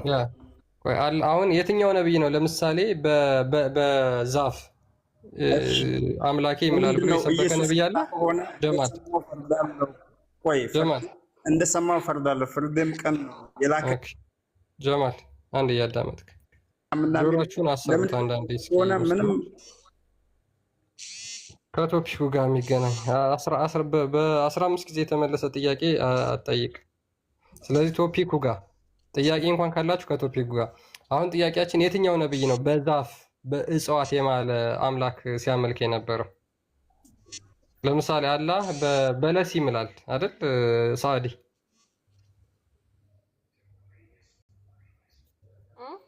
አላህ በወይራና በበለስ ይምላል፣ በእጽዋት ይምላል ፈጣሪ ብለሽ ታምኛለሽ አንቺ? በሚታይ ካለ ለምሳሌ እጽዋትም ይታያሉ። በበለስ በወይራ ምናምን ይምላል። በፈለገው መማል ይችላል። ወንድሜ እዚህ ልመልስልህ። ስለዚህ በግንድ በቅጠል መማል ይችላል። በቅጠል በግንድ በሁሉ ነገር መማል ይችላል ማለት ነው። በማይታይ ከተባለ እሱ በፈለገው ነገር አሁን አንተ በተረዳኸው ሳይሆን አላህ በፈለገው ነገር መማል ይችላል። ነቢያቶች እሺ ነዛ ብላ ያስተማሩት አለ የነቢያት አስተምሮ ነው ብላችሁ ስለምታምኑ የትኛው ነብይ ነው ፈጣሪ እንደዚህ በእንትን ነው የሚመደልን ብለው ያሉበት የትኛው ነብይ ነው ያለው? 124,000 ነብይ አለን ብላችሁ ስለምታምኑ ከፈለጋችሁ ከ124,000ም ከፈለጋችሁ በቁርአናችሁ ካሉት ከ25ቱም የምታረጉት እናንተ ናችሁ፣ እኛ ግን አይደለም። እናንተ ጋር ስንት ነው? ፈጣሪ የሚናገረው ስለራሱ እኮ ራሱ ነው እንጂ ነብያቶች አይደሉም። እዚህ ጋር ተሰማችሁ ነው አንድ እኮ ፈጣሪ እንደዚህ ብሎ ነገረን ብለው የነገረህ ነብይ አለ ከመሐመድ ውጪ? የትኛው ነብይ ነው እንደዚህ? ለምሳሌ በጊዜያት ይምላል ወልዓስር የሚለው የቁርአን ያለ ምሳሌ እና ችግር የለውም እኮ እንደሚመለክ ይችላል። አላህ ፈለገው ነገር ማለት ነው። አይምልም እኮ እኛ አልወጣንም እኮ አይምልም እኮ አልወጣንም። መልስ እኮ እንድንሰጥህ እኛ አይምልም ማለት እኮ የማለባቸውን እኮ ጀማል የማለባቸውን እኮ እኛ አይምልም የሚል እኛ አይምልም የሚል ተቃውሞ እኮ እያሰማን አይደለም። ይምላል የቁርአናችሁ እንደዛ ነው። መሐላ አንድን ነገር ለማስጨበጥ ነገሮችን ከፍ ባለ ነገር የሚማል ነው እንጂ ዝቅ በማለ ነገር አይደለም የሚማለው። አላህ እንዴት ባህሪው ሊሆን ይችላል ዝቅ በማለ ነገር መማል? ፕላስ ለምሳሌ በቁርአን ጥበብ ምናምን አለ አይደለ? ሎክ ጥበብ በተሞላበት በቁርአን እንደሚምል ይናገራል። ለምሳሌ ሱረቱ አዛብ ላይ 50 ምናምን 53 እንደዚህ አካባቢ ላይ የነብዩ ቤት አትግቡ ሳትጠሩ እንዳመጡ ከመጣችሁ በኋላም እንኳን ቤቱ እንዳትቀመጡ ለወግ የምትጫወቱ ሆናችሁ ምግብ ከተበላችሁ ወዲያው ተበተኑ የሚል ነው። ይሄ ምኑ ጥበብ ሆኖ ነው? አላህ አሁን አምላክ የሚባል የነብዩ ቤት አትግቡ ሳትጠሩ ከተጠራችሁም ምግብ በልታችሁ ለወግ እንዳትጫወቱ ወዲያው ተበተኑ እያለ በዚህ መማል ይህንን ጥበብ አድርጎት ፈጣሪ እንዴት በዚህ ሊምል ይችላል? እንኳን ፈጣሪ እኔ ራሱ አይ አትዝማና ቀስ ብለህ ተረጋጋ። እንደዛ ቁርአን መጀመሪያ በሙሉ ቁርአን የሚነግርህ አለ ስላላነበብከውና ስላልተረዳኸው ነው እንጂ ቁርአን እስከ መጪው ዓለም የተነተነ ነው። ስለ ነብዩ ቤት ብቻ ሳይሆን እስከ መጪው እስከ መጨረሻው እስከ መልቂያማም ሆነ እስከ ዱንያ ያለውን ነገር ሁሉንም ዘርዝሮ የያዘ ነገር ነው። አንተ ገና ዛሬ ልታውቀው የማትችል ነገር ከስንት ዓመት በፊት ያሳወቀህ ነው። ለእኛ መጽሐፍ ቅዱስ ራእይን አላነበብክም ማለት ነው። እንዲህ እንደ መስታወት አስቀምጦልሃል። እኔ አሁን አንተ እስከ መጨረሻው ቀን ተንትኗል የምትለውን ፉርሽ ላድርገህ በዚሁ ስለ ደጃል ተንትኗል። እሺ ኢየሱስ ክርስቶስ ምድርና ሰማይን ሰራው ብሎ ተንትኗል። አዳምጥ። ዜሮ ልክተትብህ። አሁን ቁርአንን ዜሮ ከትችል ላክህ ስለ መጨረሻው ቀን ተንትኗል ብለህ ስላልክ ስለ ደጃል ተንትኗል። ደጃል መጨረሻ የሚመጣ ከአዳም ፍጥረታት ሁሉ አደገኛውና አጥፊው ብለህ ነው የምታምነው። ማይክን አንሳው። ስለ ደጃል ተንትኗል። ማይክን አንሳው። አንድ ጥቅስ ብቻ ቆይ አንድ ጥቅስ ብቻ ጥቀስልኝ። ደጃል ምን አይነት እንደሆነ እንዴት እንደሆነ አይኑን ምኑ ምናምን ብላችሁ እንትን ታብራራላችሁ። አንድ ጥቅስ ብቻ ጥቀስ። እኔ አሁን ልገልጽልህ አልችልም። እኔ ጋር አሁን መጽሐፍ ጋር አይደለም። የለም ስለ ቂያማም ተናግሯል። ስለ አዳምጥ። ቆይ እሺ፣ ኢየሱስ ያልጠየኩህን አታውራ። ደጃል አንድ አይና ነው ከጌታችሁ የሚለየው ምናምን እንደዚህ እያልክ ተረት ተረት በደንብ ተጽፎላል፣ ተምረሃል። አንድ አይና መሆኑን ኬት እንደሚመጣ ምን ያህል ጊዜ እንደሚቆይ ምናምን ተዘርዝሯል። ዜሮ አንድ የለም። አንድ ጥቅስ። እንቀጥል። ማይክን አንሳው ነው። እሱ በሐዲስ ተነግሮናል፣ በቁርአን ሳይሆን በሐዲስ ረሱል ሰለም ተነግሯል። አዳምጥ ፕሊዝ። አትረብሹ። ቁርአን ግልጽ አድርጎታል። ኤቭሪቲንግ እስከ ቅያማ ቀን ብሏል። ና ቀጥል። ኢሳ አዳምጥ። ቆይ አዳምጥ እንጂ ከስራ ያላችሁ አወርዳችኋለሁ። ጣልቃ ከገባችሁ ክርስቲያን አወርዳቸው። ጣልቃ የሚገባውን ማንኛውንም አሁን አወርደው ከስራ ያሉትን። ጀማል ኢሳ ዳግም ይመጣል፣ እንደገና ይገዛል፣ እንደገና ደግሞ ጂዚያን ያስቀራል ብላችሁ ታምናላችሁ? አንድ ጥቅስ ብቻ ስጠኝ። ኢሳ ተመልሶ ይመጣል፣ እንደገና እዚህ ሚስት አግብቶ እንደገና መስቀልን ሰብሮ ጂዚያን አስቀርቶ ተረት አንድ ጥቅስ ብቻ ስጠኝ ከቁርአን። ለዚህ ጠብቀኝ፣ እኔ ሙሉ መረጃ እመጣልሃለሁ። ከቁርአን ሆነ ከሐዲስም የለም ነገር እኮ አይደለም ሐዲስና ከቁርአን ነው እየተነገረን ያለው። ቁርአን ሁሉንም ዘርዝሯል፣ ጥበብ ነው ብለሃል አይደለ? ቅያማ ላይ ብቻ ቆሜ የምጠይቅን ጥያቄ አዳምጥ። ኦኬ፣ ቅያማ ላይ ምድርና ሰማይ ትጠፋለች ብላችሁ ታምናላችሁ? ሰዎቹ የት እንደሚሆኑ በዛን ሰዓት የተጠቀሰ አንድ ጥቅስ ብቻ ስጠኝ። የት ነው የሚሆኑት? ሰማዊ ፈጠረት ስለ ቅያማ ሰማዊ ፈጠረት ሰማዊ ሸቀት ስለ ቁርአን አያት ግባና አንብብ። ሁሉንም መረጃ ታገኛለህ። የለም ቆይ ቅያማ ለታ ቆይ ሞት እንዴት እንደሚሆን ሞት ይታረዳል። የለም እኔ የት ይሆናሉ ነው። ስለ ሰማይ እንትን አይደለም እየጠየቅኩ ያለው። ሰማይ ጠፍታለች። አዳም ሰማይ ከጠፋች በኋላ ምድርም ከጠፋች በኋላ ያለውን ታሪክ ነው የጠየቅኩ። አታውቀውም። ኤኒዌይስ አሁንም አዳምጥ። ሞት ይታረዳል ብለህ ታምናለህ? በግ በበግ አምሳል ይመጣል፣ ከዛ ይታረዳል ብለህ ታምናለህ? ቅያ ማለት በቅያማ ትንሣኤ እንትን ለማለት አንድ ጥቅስ ስጠኝ እስኪ ቁርአን ውስጥ አንድ ጥቅስ ዘላለማዊ የምታገኝበት። አታመጣም። እስከ ቅያማ ቀን መቃብር ውስጥ ሽንቴ ከነካኝ ራሱ በመዶሻ እቀጠቀጣለሁ ብለህ ታምናለህ? አንድ ጥቅስ ስጠኝ እስኪ በቁርአን ውስጥ። አታመጣም።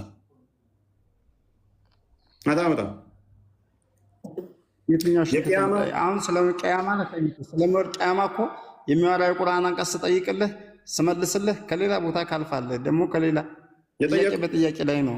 ጠየኩን ተመለስኩ ነው ያደርግልኛል። እኔ ጠየኩን ተመለስክ።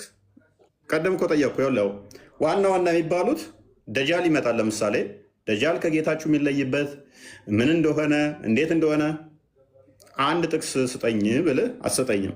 ኢሳ ይመጣል። ከዛ በኋላ ኢሳና ደጃል ምን እንደሚሰሩ እንዴት እንደሚሆን አንድ ጥቅስ ስጠኝ ከቁርአን ብልህ የለም። የቅያማ ዋና የሚባሉት ማለት ነው ዜሮ። ኤኒዌይስ አሁን ጥበብ ባልከው አላህ ግን ምን አስቀምጧል ቁርአን ውስጥ? ናክፈትልን ክርስቲያን የሚምልበትን ላሳየህ። አሁን ሱረቱ አዛብን 53 አካባቢ አንድ ክፈትልኝ። ጥበብ ያልከው ያላ ቃል ይሄ ነው። አላህ የሚምልበት ጥበብ ብሎ ማለት ነው።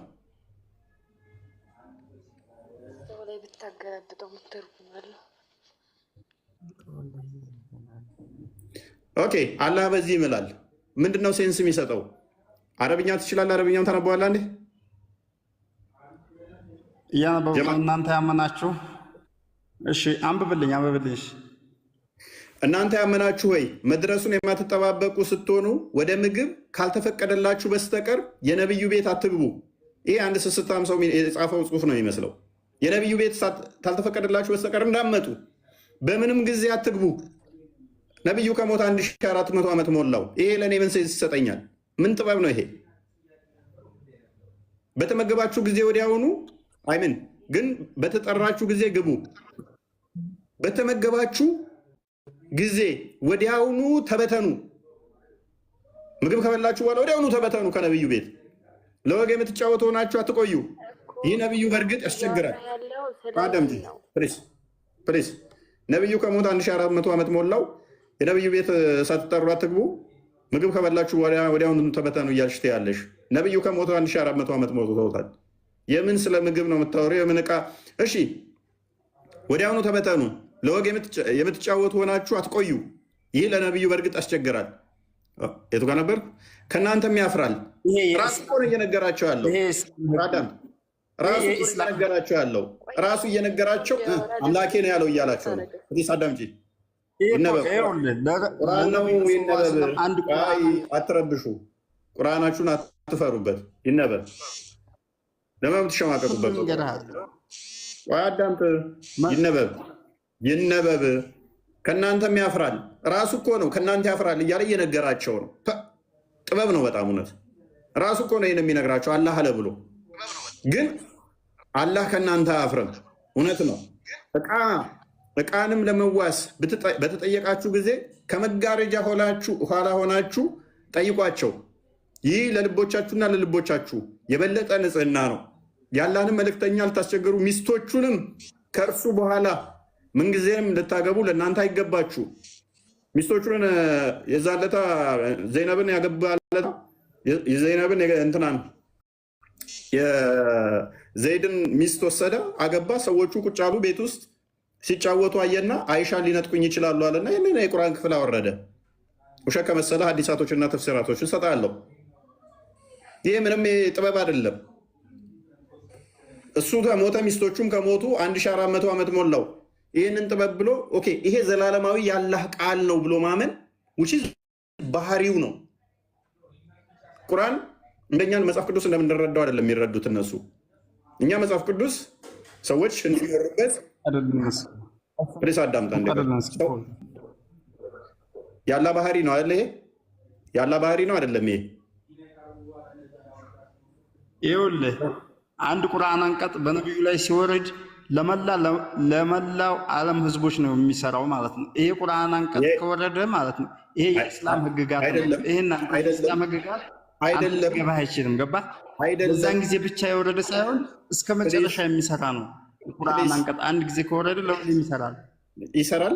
ኦኬ አንተ ሚስት አግብተህ ብትፈታ ሚስትህን ሌላ ሰው ማግባት ይችላል አይችልም? እኔ ነብይ አይደለሁማ። ልዩነታችን እኔ ነብይ አይደለሁም። ታዲያ ምንድን ነው የምታወራው? ይሄ ክፍል ለመሐመድ ነው የሚሰራው።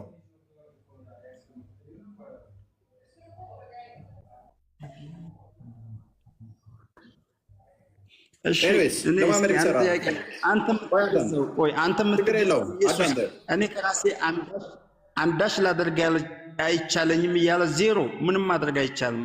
ምንም ማድረግ አይችልም። አንተ አንድ ጥያቄ መመለስ አንድ ጥያቄ እፎይ አንድ ጥያቄ እኔ ከራሴ አንዳች ላደርግ አይቻለኝም በራሱ ችግር የለውም።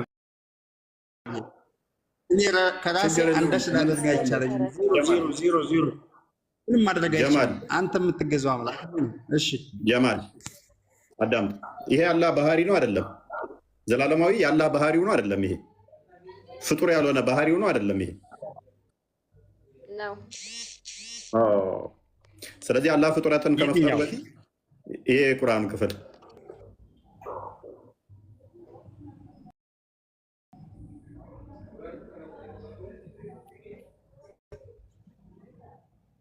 ለምንድነው ይገባኝ አይደለም የመተለኝ? ይሄ ቁርአን ክፍል የአላህ ዘላለማዊ ባህሪው ነው አይደለም? ይሄ የሚምልበት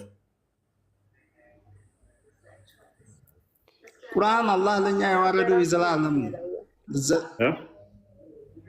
ስለዚህ ዘላለማዊ የአላህ የዘላለማዊ መመሪያችን ነው። በህይወት እስካለ የሰው ልጅ ሊመራበት የሚችለው ነው። ቁርአን ለእኔ ብቻ ለሙስሊሞች ብቻ ሳይሆን ከተመራህበት ለአንተ የሚወረደ ነው።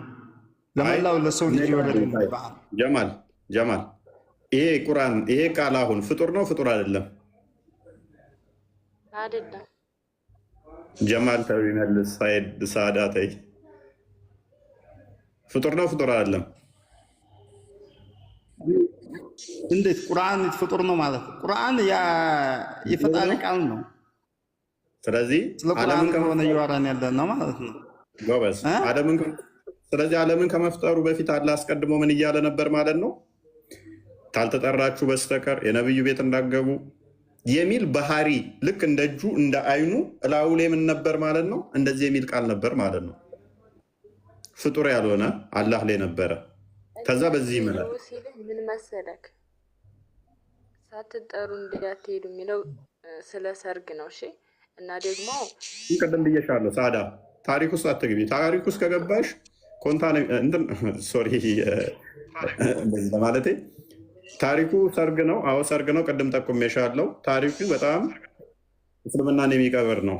ሰዎቹ ምን አድርገው ሙሐመድ እንዴት እንደተመላለሰ ከቤት ሊወጡበት ዘይነብን ግንኙነት ማድረግ ፈልጎ ምናምን ነገር ከዛ አይሻን ይቀሙኛል ብሎ ምናምን ነው ታሪኩ። ኤኒዌይስ ይሄ ምንም ዘላለማዊ አለመሆኑ የሚታወቅ ነው። እኔ ልጠይቅህ እስኪ እኔ ልጠይቅህ ቀጥይ።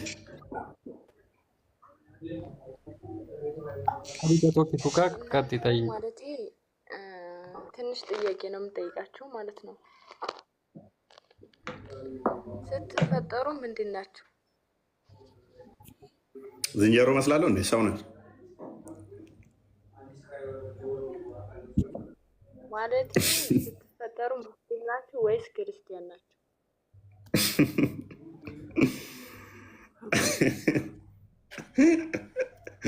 አይ ሳዳ ኦኬ ቆይቶ እሱን ጥያቄ ክርስቲያኖች ለምንድን ነው ጠበል የሚገቡት? ጠበል የሚገቡት ለምንድን ነው? ወደ ጠበል ሲወለዱ ለምንድን ነው? ሙስሊም ሆነው ክርስቲያኖች ሙስሊም ሆነው የሚወለዱት ለምንድን ነው? ከዛ በኋላ በ40 ቀን የሚጠበሉት ለምንድን ነው? ሙስሊም ሆነው ጠበል የሚጠበሉት ለምንድን ነው? አንተ እስኪ እንደዛ ብለን የምናምንበትን እናንተም ታምኑበታላችሁ። ይሄ ከብዙ ክርስቲያኖች ጋር የተወያየ ነው ጉዳይ ነው። አምናችሁበት ጠበል ይገባል። በ40 ቀኑ ጠበል ይገባል። ለምንድን ነው? ቆይ የእናንተ ትክክለኛ ፈጣሪ ከሆነ ለምን ሙስሊም አድርጎ ፈጠራችሁ? ማን ያለሽ እንደዛ? እናንተ እኮ ናችሁ እንደዛ የምታምኑት። ፋዳ አንድ ጊዜ ወንድማችን አንዴ ኢየሱስ ክርስቶስ ማለት ነው ራሱ ቃል በቃል ፕሊስ አንዴ ምንድን ነው እሱ የምትደራረቡት? ጣልቃ አትግቡ። ኤኒዌይስ ሰው ሲወለድ ሰው ነው፣ ዝንጀሮ ነው አይደለም የሚወለደው። ሃይማኖት በራሱ ምንድን ነው? እሱ ማመን መታመንን የሚጠይቅ ነው። ስለዚህ ማመን መታመንን የሚጠይቅ ከሆነ ሃይማኖት በራሱ መገለጥ ነው። ፈጣሪ የገለጠውን አሜን ብላችሁ ስትቀበሉ አማኝ ትባላላችሁ ማለት ነው። ህፃናት ደግሞ በባህሪያቸው ህፃናት በባህሪያቸው ይሄ ትክክል ይሄ ስህተት የሚል እውቀቱ የላቸው። የመቃወምም የመደገፍም አቅሙ የላቸውም ማለት ነው ህፃናት። ግን ምንም ኃጢአት የለባቸውም። ጎበዝ። ስለዚህ ምንም ኃጢአት ከሌለባቸው የት ነው የሚገቡት? ወንድማችን ጀማል ለምንድን ነው ጠበል የሚገቡት? ከ40 ቀን በኋላ እናቱም ትጠመቃለች፣ ልጁም ይጠመቃል፣ እናቱም ትጠመቃለች። ለምን? ምንም ኃጢአት የለባቸውም። ማቴዎስ ወንጌል ምዕራፍ 18 አንዴ ክፈተው። ማቴዎስ ወንጌል ምዕራፍ 18 ያ ምንም ኃጢአት የለባቸው ንጹህ ናቸው። ሎክ አማኝ ሆነው አይደለም የሆነ ይሄንን ትክክል ነው ይሄንን ስህተት ነው ሙሐመድ ነብይ ነው ከሌ ሰንበዲ እንደዚህ ነው የሚል እምነት አያውቁትም። ገና ምንም ያውቁት ነገር የለም። ስለዚህ ህፃናት ንጹህ እንደ ነጭ ወረቀት ናቸው፣ ምንም እንከን የሌለባቸው። ስለዚህ ንጹህ ከሆኑ ደግሞ ህፃናት እንደሚገቡት የሚል ጥያቄ ሊነሳ ይችላል። እነሱ የሚገቡት መንግስተ ሰማያት ነው የሚገቡት። መንግስተ ሰማያት ይገባሉ። ምሳሌ ራሱ የሚሆኑት በመንግስተ ሰማይ ነው። በእስልምናው ግን ህፃናት ገሃነም ነው የሚገቡት። ገሃነም ነው የሚገቡት። ለምንድነው የሚጠመቁት? አንደኛ የእግዚአብሔርን ልጅነት ማግኘት አለባቸው። የእግዚአብሔርን ልጅነት የእግዚአብሔርን ቅዱሱን መንፈስ መቀበል አለባቸው። ምን አልኩህ? ቅዱሱን መንፈስ መቀበል አለባቸው። በእነሱ ውስጥ የእግዚአብሔር መንፈስ ያድጋል። ምክንያቱም እዚሁ ማቴዎስ ወንጌል ላይ ምዕራፍ 19 ላይ ምን ይላል? ሕፃናት ወደ እኔ ይመጡ ዘንድ አከልክሏቸው፣ ተዋቸው ይላል። አንዴ 19 አድርገው ሎክ ሕፃናት አመጡ ወደሱ ወደ ክርስቶስ ሰዎቹ። ደቀ መዝሙርቱን ግን ተቆጡ። ክርስቶስ እንደዚህ አለ። ቁጥር 10 ምናምን አካባቢ መሰለኝ። እንሆም ነገር ትንሽ ዝቅ አድርገው 13 አካባቢ መሰለኝ። በዚያን ጊዜ እጁን እንዲጭንባቸው እንዲጸልይላቸው ሕፃናትን ወደ እርሱ አመጡ። ደቀ መዛሙርቱ ግን ገሰጿቸው። ሕፃናትን እኛ ወደ ቤተክርስቲያን የምንሄደው ከዚህ ተሞክሮ አንጻር ነው። ለምን? የቤተክርስቲያን አባቶች እጃቸውን ጽነው እንዲጸልዩላቸው አምጧቸው ስላለን። ነገር ግን ኢየሱስ ሕፃናትን ተዋቸው፣ ወደ እኔ ይመጡ ዘንድ አትከልክሏቸው አለ። ለምንድነው ሕፃናትን ወደ ቤተክርስቲያን የምንወስደው? ታዲያ ወደ ሲኦል ቦታ ዘናቸው ወደ መስጊድ እንላካቸው? ወደ እምነት ቦታ ወደ እኛ የምናመልከው ያው አንብበው። ሕፃን ይሄ በአንተ ነው ወይስ በእስልምና ሃይማኖት ነው ሕፃናቶች ገሃነም ይገባሉ ያለው? እሱን አሳያለሁ። በአንተ አሳያለሁ። እሱን አሳያለሁ። ጠብቀኝ። ስለዚህ ኢየሱስ ምን አለ? ሕፃናትን ተዋቸው፣ ወደ እኔ ይምጡ፣ አትከልክሏቸው፣ ይመጡ ዘንድ አትከልክሏቸው አለ። መንግስተ ሰማያት እንደነዚህ ላሉት ናትና። ጀማል ይነበብልሃል? ይታያል ጀማል? መንግስተ ሰማያት ለማን ነች አለ? ለነሱ ለሕፃናቱ ነች አይደለ? ይታያል። ስለዚህ ክርስቶስ ምን አለ? እጁንም ጫነባቸው፣ በዚያም ባረካቸው። ስለዚህ ሕፃናት ይባረኩ ዘንድ እርኩስ መንፈስ እንዳያድርባቸው ምን ይደረግላቸዋል? ይጸለይላቸዋል፣ መንፈስ ቅዱስን ይቀበላሉ። አሁን ወደ እናንተ እንግባ። ስለዚህ ሕፃናት ሁሉ እግዚአብሔር ልጆች ሆነው በቤተ ክርስቲያን ውስጥ በልጅነት ያድጋሉ ማለት ነው። ይሄ እኛ ጋር እንደዚህ ከሆነ እናንተ ጋር ግን ሕፃናት በተወለዱ በሰባተኛ ቀን ሐቂቃ ታወጣላችሁ አይደለ? ሐቂቃ ለምንድን ነው የምታደርጉት? ሐቂቃ ለምንድን ነው የምታወጡት? ክርስቲያን ሆኖ ተወልደው ነው ሐቂቃ የምታወጡት። ሙስሊም ስላልሆኑ ሙስሊም ለማድረግ ነው አይደለ? እሱን ይሄ ገና የመጀመሪያ ከአንተ እየሰማሁ ነው። ይህን ክርስቲያኖች ሙስሊሞችን ብለውትም አያውቁም። ሐቂቃ የሚወጣው አንድ ሰው ነው። ምክንያቱም ጀማል ሲወለድ ሐቂቃ ያደረግበታል። ሰደቃ ነው የምታደርጉት።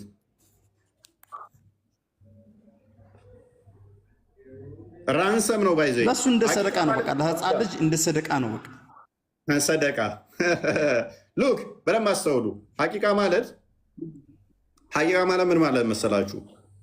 ራንሰም ነው፣ ካሳ ነው። በደንብ አስተውሉ። አይ ቲንክ ዘሌዋውያን ምዕራፍ 12 ላይ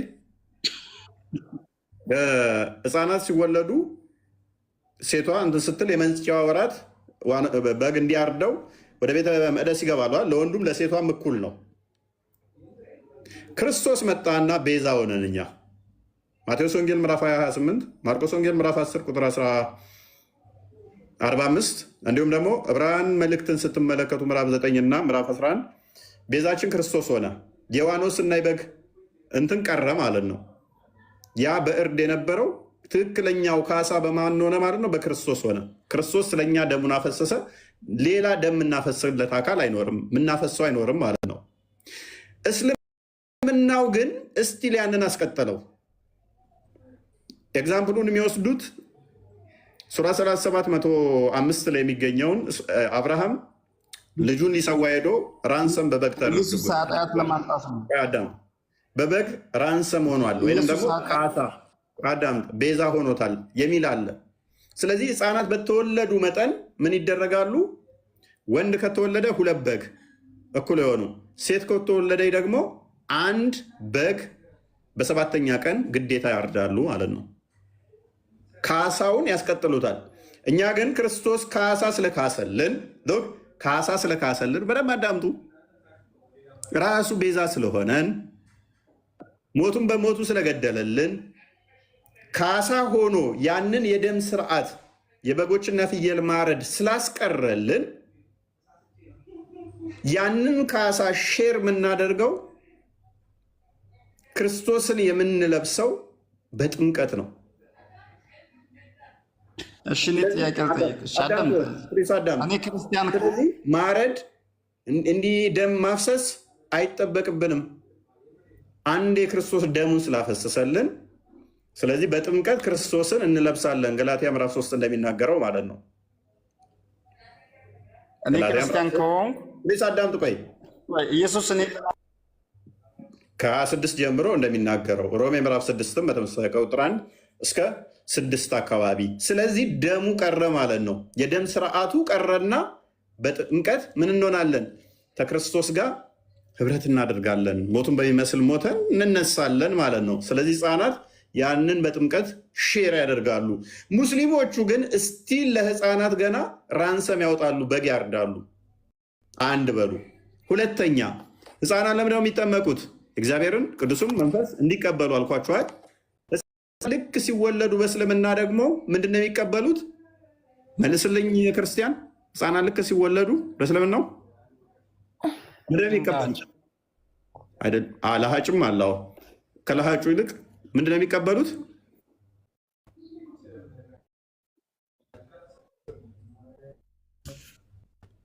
የእግዚአብሔርን ቅዱሱን መንፈስ የኛዎቹ ሲቀበሉ፣ እነሱ ደግሞ ምንድነው? አጋንንት። የተወለደ ህፃን ሁሉ አጋንንት ይቀራወተዋል በእስልምናው ከሜርያምና ከኢሳ በቀር። ስለዚህ የኛዎቹ ምን ይሆናሉ? ቅዱሱ መንፈስ ማደሪያ ይሆናሉ። የነሱ ደግሞ ምን ይሆናሉ? የሴጣን ማደሪያ ይሆናሉ። ፓራሉን አሁን እናንተ መረጡ። የኛዎቹ ይጠመቃሉ፣ የእግዚአብሔር ልጅ ይሆናሉ። ምን ከምን ቅዱሱ መንፈስ ያድጋሉ። የእነሱዎቹስ ሲወለዱ የአጋንንት ማደሪያ ይሆናሉ። ረዳዳው ማለት ነው። እንዳው ይኸውልህ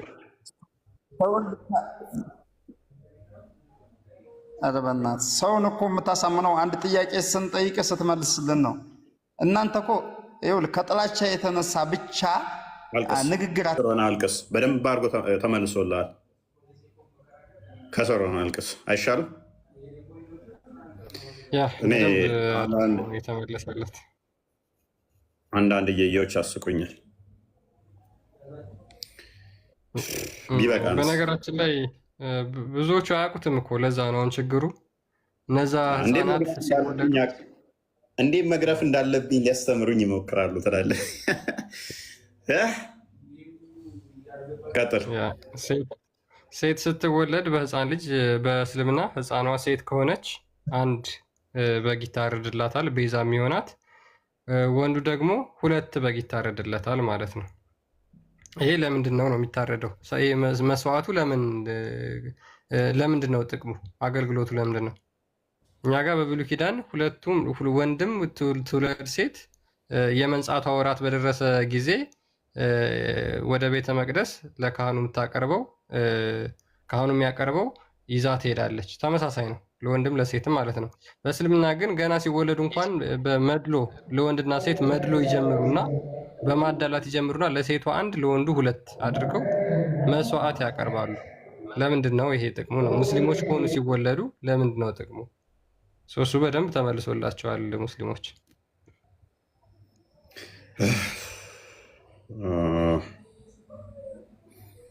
ኖርዘርን ደጋሞት ሰላም ነው። እንደት ነህ?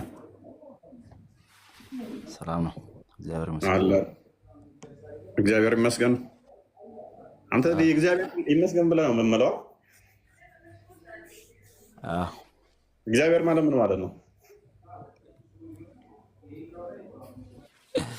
ፈጣሪ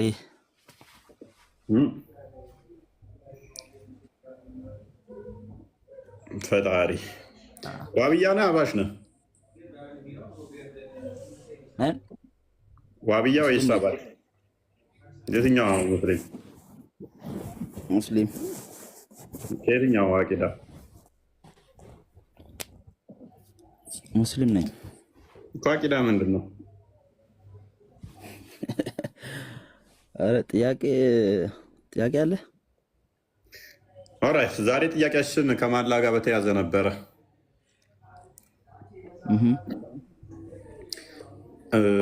የትኛው ነብይ ነው ፈጣሪ በፍጡራኑ ነው የሚምለው ብሎ ያለ የሚል ነበር ጥያቄያችን።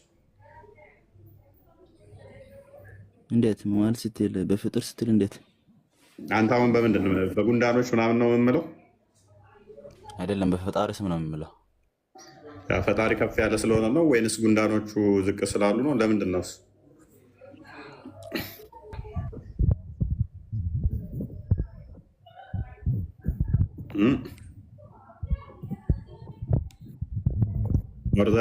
የሆነ ድምፅ ታፍኗል።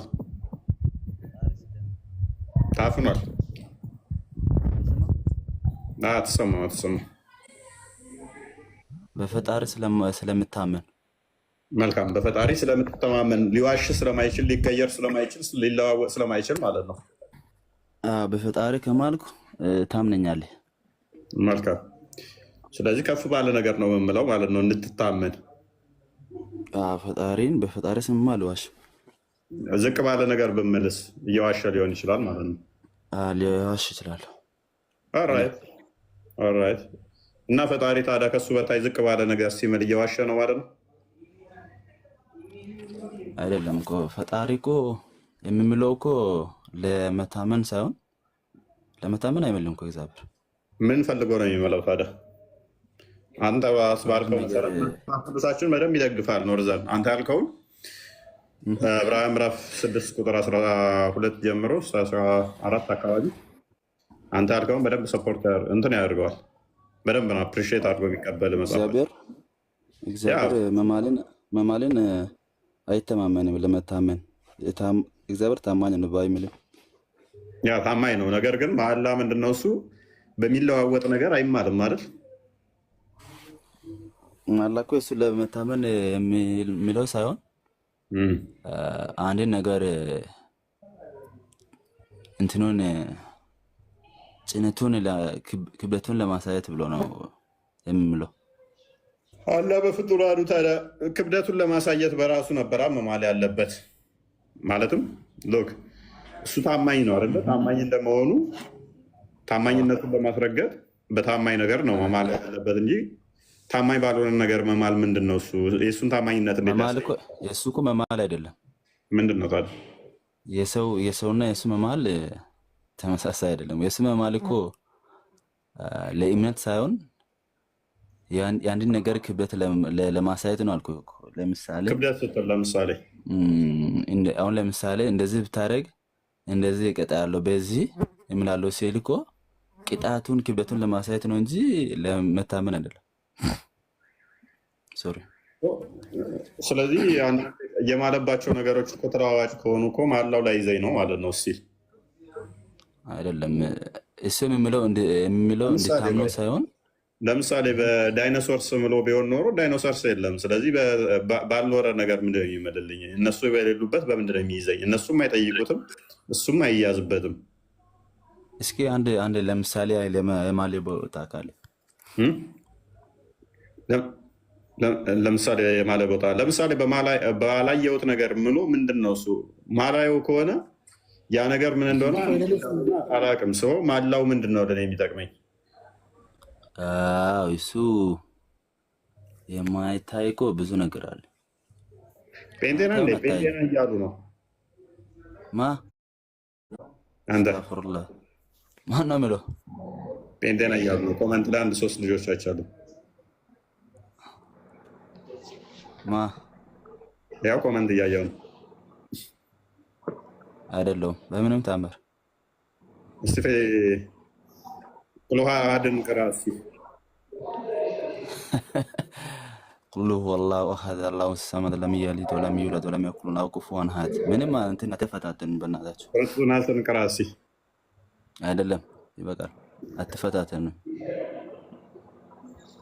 ስላላመኑ ነው። ከስር ፕሮፋይሉ ፕሮፋይል ምንድን ነው? ፕሮፋይሉ ያበቃ ነገር ነው። አይደል ነው። አትፈታተኑ። ለእነሱ ጴንጤ ነው የምለው ራሱ ጴንጤ ነው አይደለም። እስላም ነኝ። አትፍሩ ወንድሞች። ምንም አልዋሽ። የማዋሽ ከሆነም ንገሩኝ፣ ተሳስቼ ከሆነም ንገሩኝ። እኔ ልነገር እንደ እሺ ቀጥል። ማይኔ ኖርዘን አሁን ለምሳሌ በማይታይ ሲል እኮ እሱን አታየውም እኮ እግዚአብሔርን አታየውም። ኦኬ እግዚአብሔር በራሱ የማይታይ ካለ እኮ ራስም አይታይም። በዚህ እሱ የማይታይ የሚለው እኮ ለምሳሌ በቁርአን የቂያማ ቀን እግዚአብሔርን ሳታይ በማመኔ የቂያማ ቀንን ሳታይ በማመኔ በመሞት በመነሳት ሳታይ በማመኔ እኮ ነው የማይታይ የሚለው እግዚአብሔር በቁርአን። አይ እሱ ብቻ ለማይታይ ነገር ከተባለ እኮ ብዙ ነገር አለ። የማይታይ ነገር ብዙ አለ። አቤት ቆይ አህመድ ያውረኝ አንዴ። ሰላም አለይኩም። ቤቱ ይላሉ። ቤቱን አየሁት። እኔም እኮ ቤት ዮሐንስ ወንጌል ስለተከፈተ መሰለኝ። አህመድ ስማና የሚሳሳት ከሆነ ታስተካክለኛለህ። እሺ አንድ የምነግረው ነገር አለና አንተ ሙስሊም ነህ። የስልጤው ዘናጭ ደግሞ ሙስሊም ነው። ሙስሊም ነው መሰለኝ። እኔ አላውቅም። ሙስሊም ነው። አልደራደርም። ሙስሊም ነኝ። ሁለታችሁም አዳምጡኝ። አንተ ወደ መልሱ አህመድ መማር የምትፈልጉ ከሆነ ወደ መልሱ የምክር አገልግሎት ለማካሄድ አይደለም። አንዴ አህመድ መመለስ ትችላለህ? መመለስ ትችላለህ? አህመድ ምንድን መመለስ ትችላለህ? ምንድን ነው የምመልስልህ? ኦኬ በማይታይ በሚታይ ይላል ብሎ ያስተማረ ነብይ አለ? እኔ ለመለሰው ምንድን ነው የሚመለሰው? እኔ ነው መልሱ እኔ ሙስሊም ነኝ። በሚታይና በማይታይ ብሎ እንትን ያላለ ወይ መልስላለሁ። መጀመሪያ ይሄ ኖርዘን እና ስልጤው ዘናጭ ጋር ለመነጋገር ነው እንጂ መጣሁት። ከአንተ ጋር ምንም አላወራም። እኔ የሸይጣን ወሬ ብቻ ነው አንተ ያስከው ነው። መልስ የሰው ሸይጣን ይፎ የተያውራ አውራ አህመድ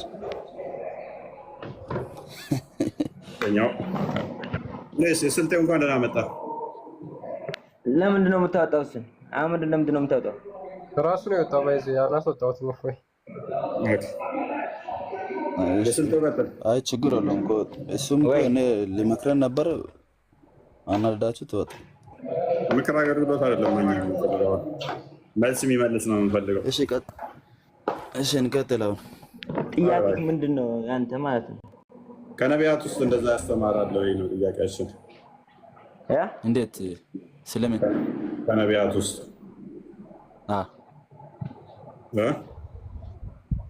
በነቢያት ውስጥ በሚታይም በማይታይም እምላለሁ ብሎ ያስተማራል? ከኔ ጋር ነው ከስልጤው ጋር? ስልጤው ይመልስና ይቀጥላል። አንተ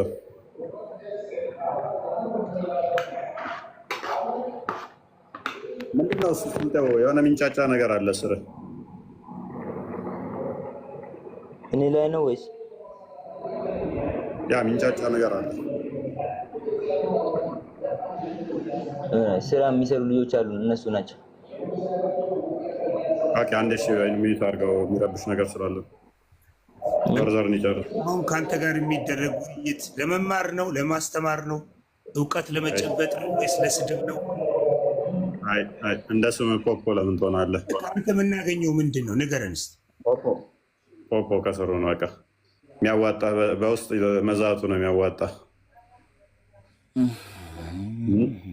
በውስጥ ምዝታውን እዛው ጻፈው በቃ።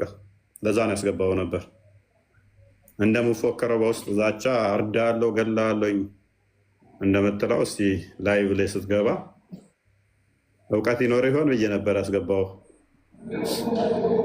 አይደለም ማንም የሚገልም የለም የሚገደልም የለም ሲጀመር ማለት ነው። አይ ፖፖ ወንድም እንደዛ ነች። ብዙ ጊዜ ደንፍቶ ስለደነፋ ብዙ ጊዜ እውቀት ካለው ያውራ ብዬ ነው ያስገባሁት። ምንድን ነው ኖርዘርን ቁና ቁና ተነፈስክ? አቤት አቤት፣ ቁና ቁና ተነፈስክ። ምንድን ነው አልተዋጠልም? የአንተ ስራ እኮ ይገርማል። ምንድን ነው የሚገርም? አይ ይሄ ልጁ በቃ እንዳገኘኝ መንገድ ላይ አይቶኝ እንዳለፈኝ ግን ቀጣይ እንደሚገለኝ ምናምን ደጋግሞ እንትን ስለፎከረ በውስጥ ዛሬ ሲመጣ እስቲ ካወራ ብዬ ነው ያስገባሁት። ከመግባቱ ግን ስድብ ነው የጀመረው።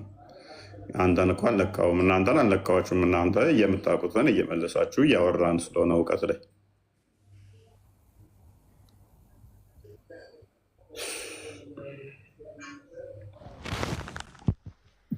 እና ያልከውን ማምጣት ትችላለህ። ምን ብለህ ነው ጠየቀው? ነቢያቶች እንደዛ አላስተማሩም እያልኩ ነው። እንዴት እግዚአብሔር አይምልም ብሎ ይምላል? በፍጡራን ይምላል ብሎ አላስተማሩም። እሱም ድሮ የሚምለው እኮ ለመታመን ሳይሆን አልኩህ እኮ ቅድም፣ ለመታመን ሳይሆን ኤምፋሳይዝ ሊያደርግ ነው። አንተና እንደዛ እያልክ ያለው አላልኩም። እንደዛ ነው አንተ 10 ጊዜ ኤምፋሳይዝ ሳይሆን የሚምለው ለኔ ነው የሚምልልኝ አይደለ? አንተ እስኪ አንዱን ለምሳሌ አሳኝ። እዚህ እሱ የማለው ላስረዳ። እሺ ሱራ 101 እንክፈተው። ማለት 69 አንዴ ክፈተው። 69:38 በዛፍ እንደሚመልክ ፈስለት ክፈት። ክርስቲያን ይዛ ክፈትለት በዛፍ እንደሚምል አለ። ምንድነው ጥቅሙን በወይራ ዛፍ መማሉ? እኔ ይገርመኛል። ሱራ 95 ቁጥር 1 ላይ አላህ በምን እንደሚል አንብቡ። በበለስና በዘይት ወይራ እምላለሁ። ቆይ በሲኒን ተራራ ዝቅ አድርጎ ትንሽ በዚህ በጸጥተኛው ሀገርም እምላለሁ። ከላይ አንድ ልይ ከላይ ቢስሚላሂ ረህማን ረሂም ቁጥር 1 ጀምሮ ቀጥል። በበለስና በዘይት ወይራ እምላለሁ በጸጥተኛው ሀገርም እምላለሁ። ቀጥል እስኪ ወደ ታች ቀጥል። ሶስቱ ነው፣ በሶስቱ አንቀጽ ነው አላህ የሚምልበት እዚህ ጋር። አዎ ለምን እንደማለ ላይ እኮ ነው።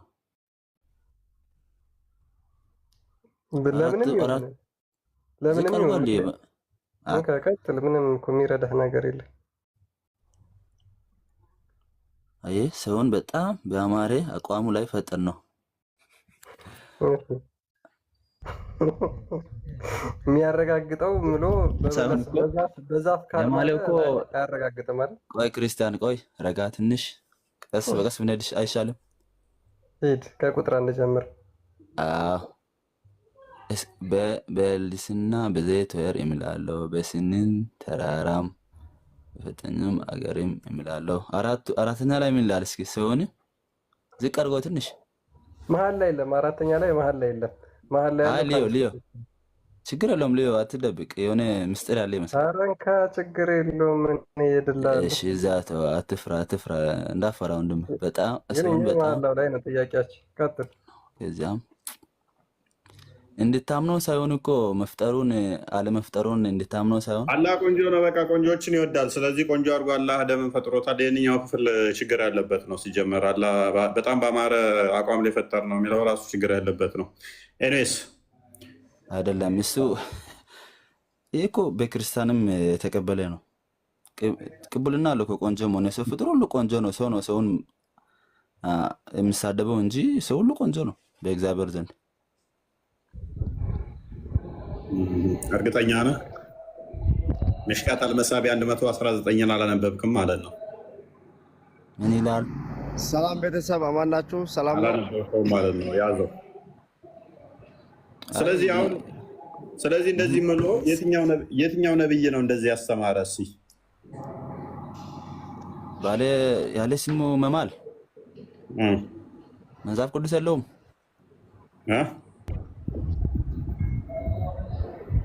የለም እርግጠኛ ነህ? እርግጠኛ ነህ? አዎ አንተ ላውጣው? አውጣ። እሺ just a minute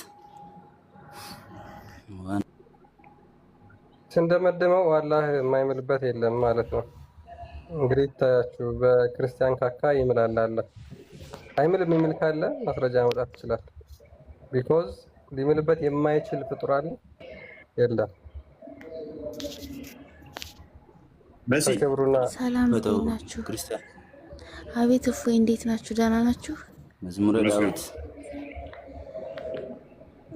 ሁለት ሙስሊም ጓደኞች ነበሩኝና አሁን መማር ይፈልጋሉ። ስጠይቃቸው እሻሩኝ እና የምታውቂው ነገር አንዳንድ ነገር ሲሆን እፎይ ቃል ወሰዳችሁና ተማሩ ምናምን ስላቸው ላይብ ላይ አይሆንም በውስጥ ብንማር ይሻላል ማለት እኔ ቤቴን ከፍቼ ብዙ መጥተው ተጫጭቆ ምናምን እንደዚህ ተደርቦን ከዛ ወጣሁኝ እና በውስጥ መማር ይፈልጋሉ። እሺ እሺ አንተም በይ። ሁለት ናቸው አብረው ነው ያሉት? አንዷ ሳውዲ ናት፣ አንደኛዋ ዱባይ ናት። እሺ በውስጥ ይጻፍልኝ አንተም በይልኝ። እሺ በውስጥ አናግረኝ። እንቀጥል። አቋርጡ አንዴ ሲመች በኢሞ ቢያስተምረን ብሏል። እሺ በቃ በውስጥ እኮ ላክልኝ። መልካም ምንድን ነበር ያልከው ወንድማችን? ኢንተራፕት አታድርጓ፣ ቶፒኩ ይጠፋብናል እኮ። አንተ ሲመች ሰው ኢንተራፕት ሲያደርግ ታነሳለህ፣ ግን ሌላው ችግር የለውም። እሺ መዝሙረ ዳዊት እሺ 89 መዝሙረ ዳዊት 89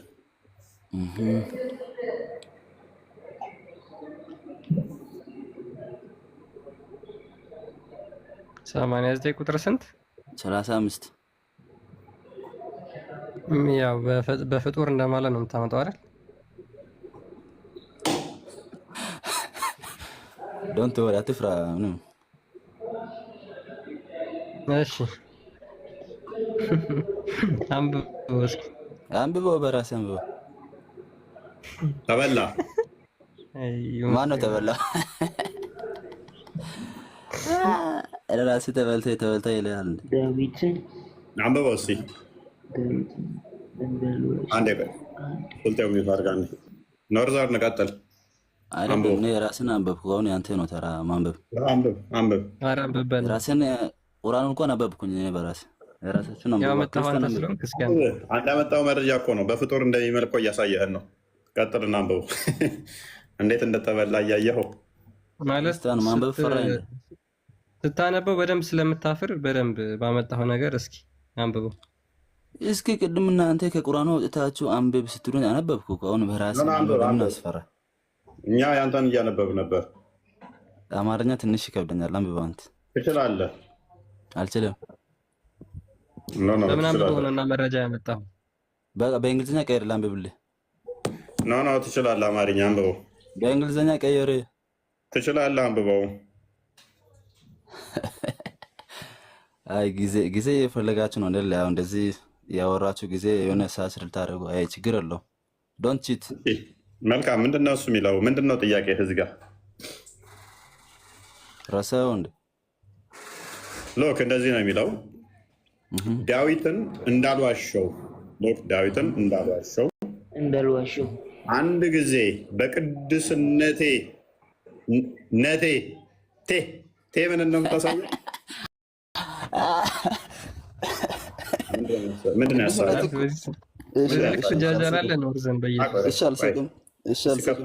ክፈትና እስኪ ምንድን ነው ያሳቀ ነገር? ለህዝቡ በደንብ አብረው እንዲስቅ ደስ ብሎኝ ነው ሳኩት። አይደለም ማይምነት ቤት እንደዚህ ሲሰራብህ ደስ ስላለኝ እኔም ክፈትና ደግሞ በደንብ አብረን እንድንስቅ። ማሻአላህ እኔ ማይም ነኝ፣ ችግር የለውም። ስለዚህ ተረጋጋ።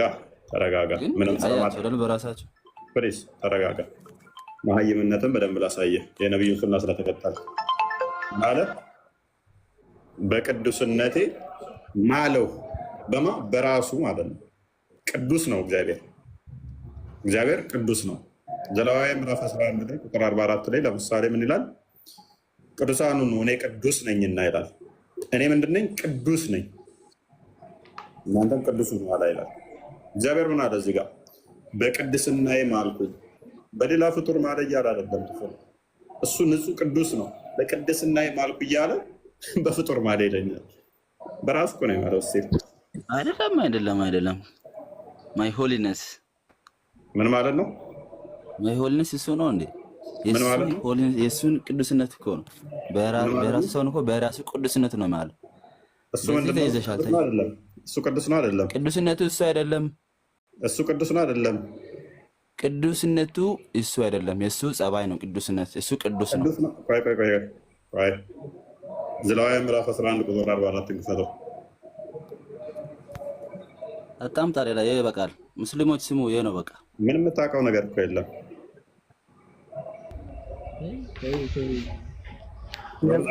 ያንተን ቢያደርገኝ ጭንቅላቴን ቆርጬ ነበር የምጥለው። ስድባችሁ እኮ ደስ አበረታተኛል። ችግር የለውም፣ ስደቡኝ። ኮንቲኒው። እኔ ምንድን ነኝ ይላል ማለት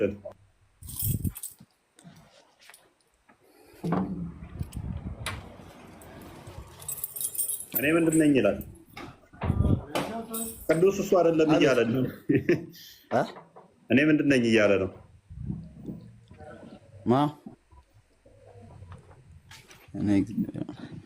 አይ ችግር የለውም እኮ ያመጣው ችግር የለውም። ኖርዘር እሺ ቆይ እኔ እግዚአብሔር አምላካችሁ እና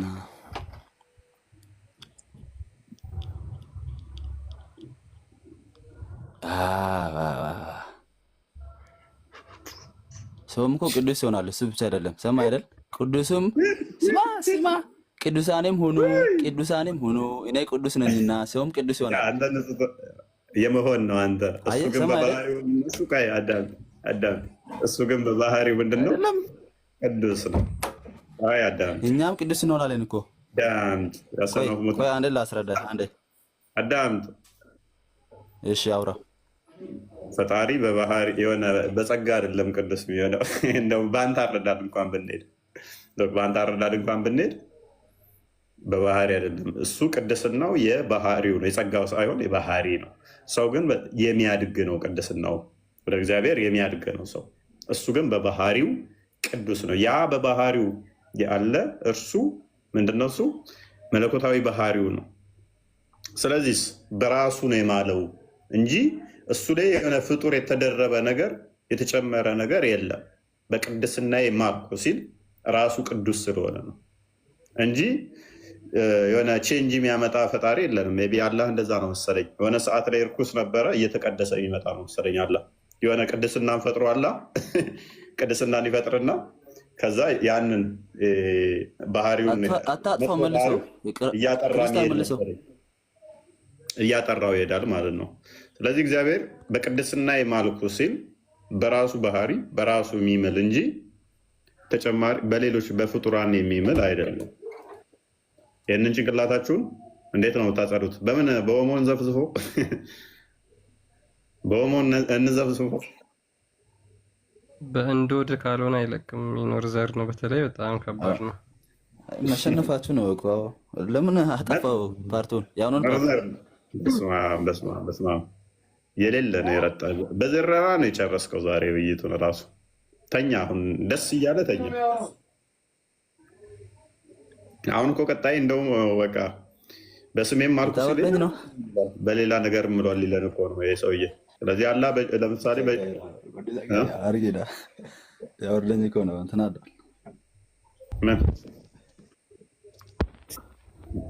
ምን ፈርቅ ትይዛለህ አይደል? ልታባረኝ ነው። አንዴ ልጨርሳ። ጨረስን። በቃ ጥያቄ አለ ሌላ? አይደለም አልጨረስንም። አትሽሽ መሐመድ አይ ሊሸሹ ነው፣ ሊያባሩኝ ነው። ስሙ ኖርዘር ፕሊዝ አትዋሹ። መሐመድን መስየው ነው። ሳያል ቡካሪ 3 ላይ ወይንም ደግሞ ቡሃሪ 6982 ላይ ወይንም ደግሞ ሳይ ሙስሊም ቅዱሱን መልሰው እንጂ እንጨርስ። ሄራ ዋሻ ውስጥ ከተጨመቀ በኋላ እየሮጠ እየሸሸ ወደ ከዲጃ ቀሚስ ውስጥ ሄደ። እኔ ሙሐመድ ሆኛለሁ ማለት ነው። እና መተኛት ጥሩ ነው። ኧረ ብንስማማ አይሻልም? ይበቃሃል፣ አንተ ይበቃሃል። አባርህ እንደው አይሻልም? ነገ ነው። ተሸነፍክ። በጣም አሸንፈሃል። እግዚአብሔር ይስጥህ። አትዋሽ፣ ሌላ ጊዜ አትዋሽ። ሙስሊሞችን አትዋሽ፣ ህዝብን አሸንፈሃል። ይህንን ጭንቅላት ተሸክመ እንዴት ነው አታሸንፍ? ወይ ቀልድ። በቅድስና የማልኩ እኔ ቅዱስ ነኝ እያለ በሌላ ነገር ነው የማለው ይላል። እንደዚህ አይነት ጭንቅላትም አለ ለካ ኢትዮጵያ ውስጥ። በቅድስና የማልኩ እኔ ቅዱስ ነኝ እያለ በሌላ ነገር ማለ። እንዲህ መረዳት ይቻላል ለካ። በስሜ ማልኩ ሲል አይ ስም ይባል ሌላ ነገር አለ፣ በሌላ ነው ማለው ብለህ ግግም ነው ማለት ነው። እኔ ቅዱስ ነኝ ሎክ፣ እኔ ቅዱስ ነኝ በቅድስና የማልኩ ሲል አይ በፍጡር ነው። በራስ መማር ይቻላል። ፈጣሪ በፍጡራን ስለማይምል ነገሮች ስለሚለዋወጡ ፍጡራኖች ያ እነዛ ነው። ይበቃችኋል። ዛሬ ደህና ደሩ አላለ እንዴ?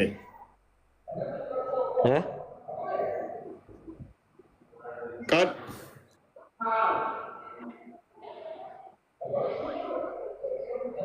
ከፍታለ እንዴ?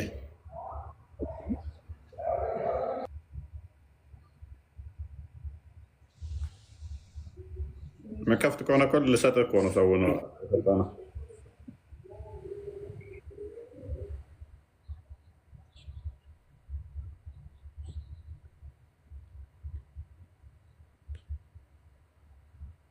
አመለጣችሁ፣ አመለጠ ማለት ነው። ኔትወርክ እኮ ልከህ ላስተላለፈልህ ነበር የተወሰነ። ደህና ደሩሽ። እሺ ነገ ጻፊልኝ። እሺ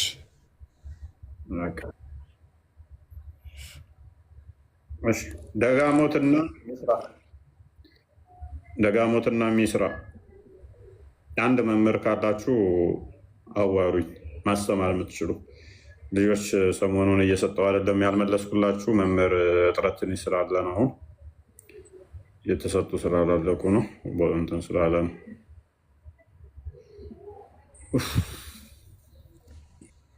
ዳይ ውረዱ። አሁን ዱብዱብ በሎ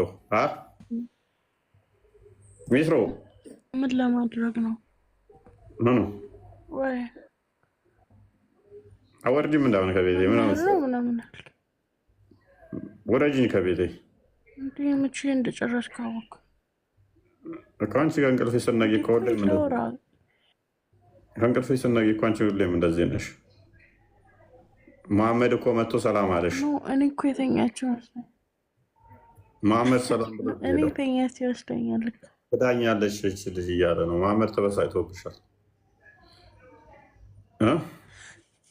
የማታው ነገር አንቺ ረጂ ነኝ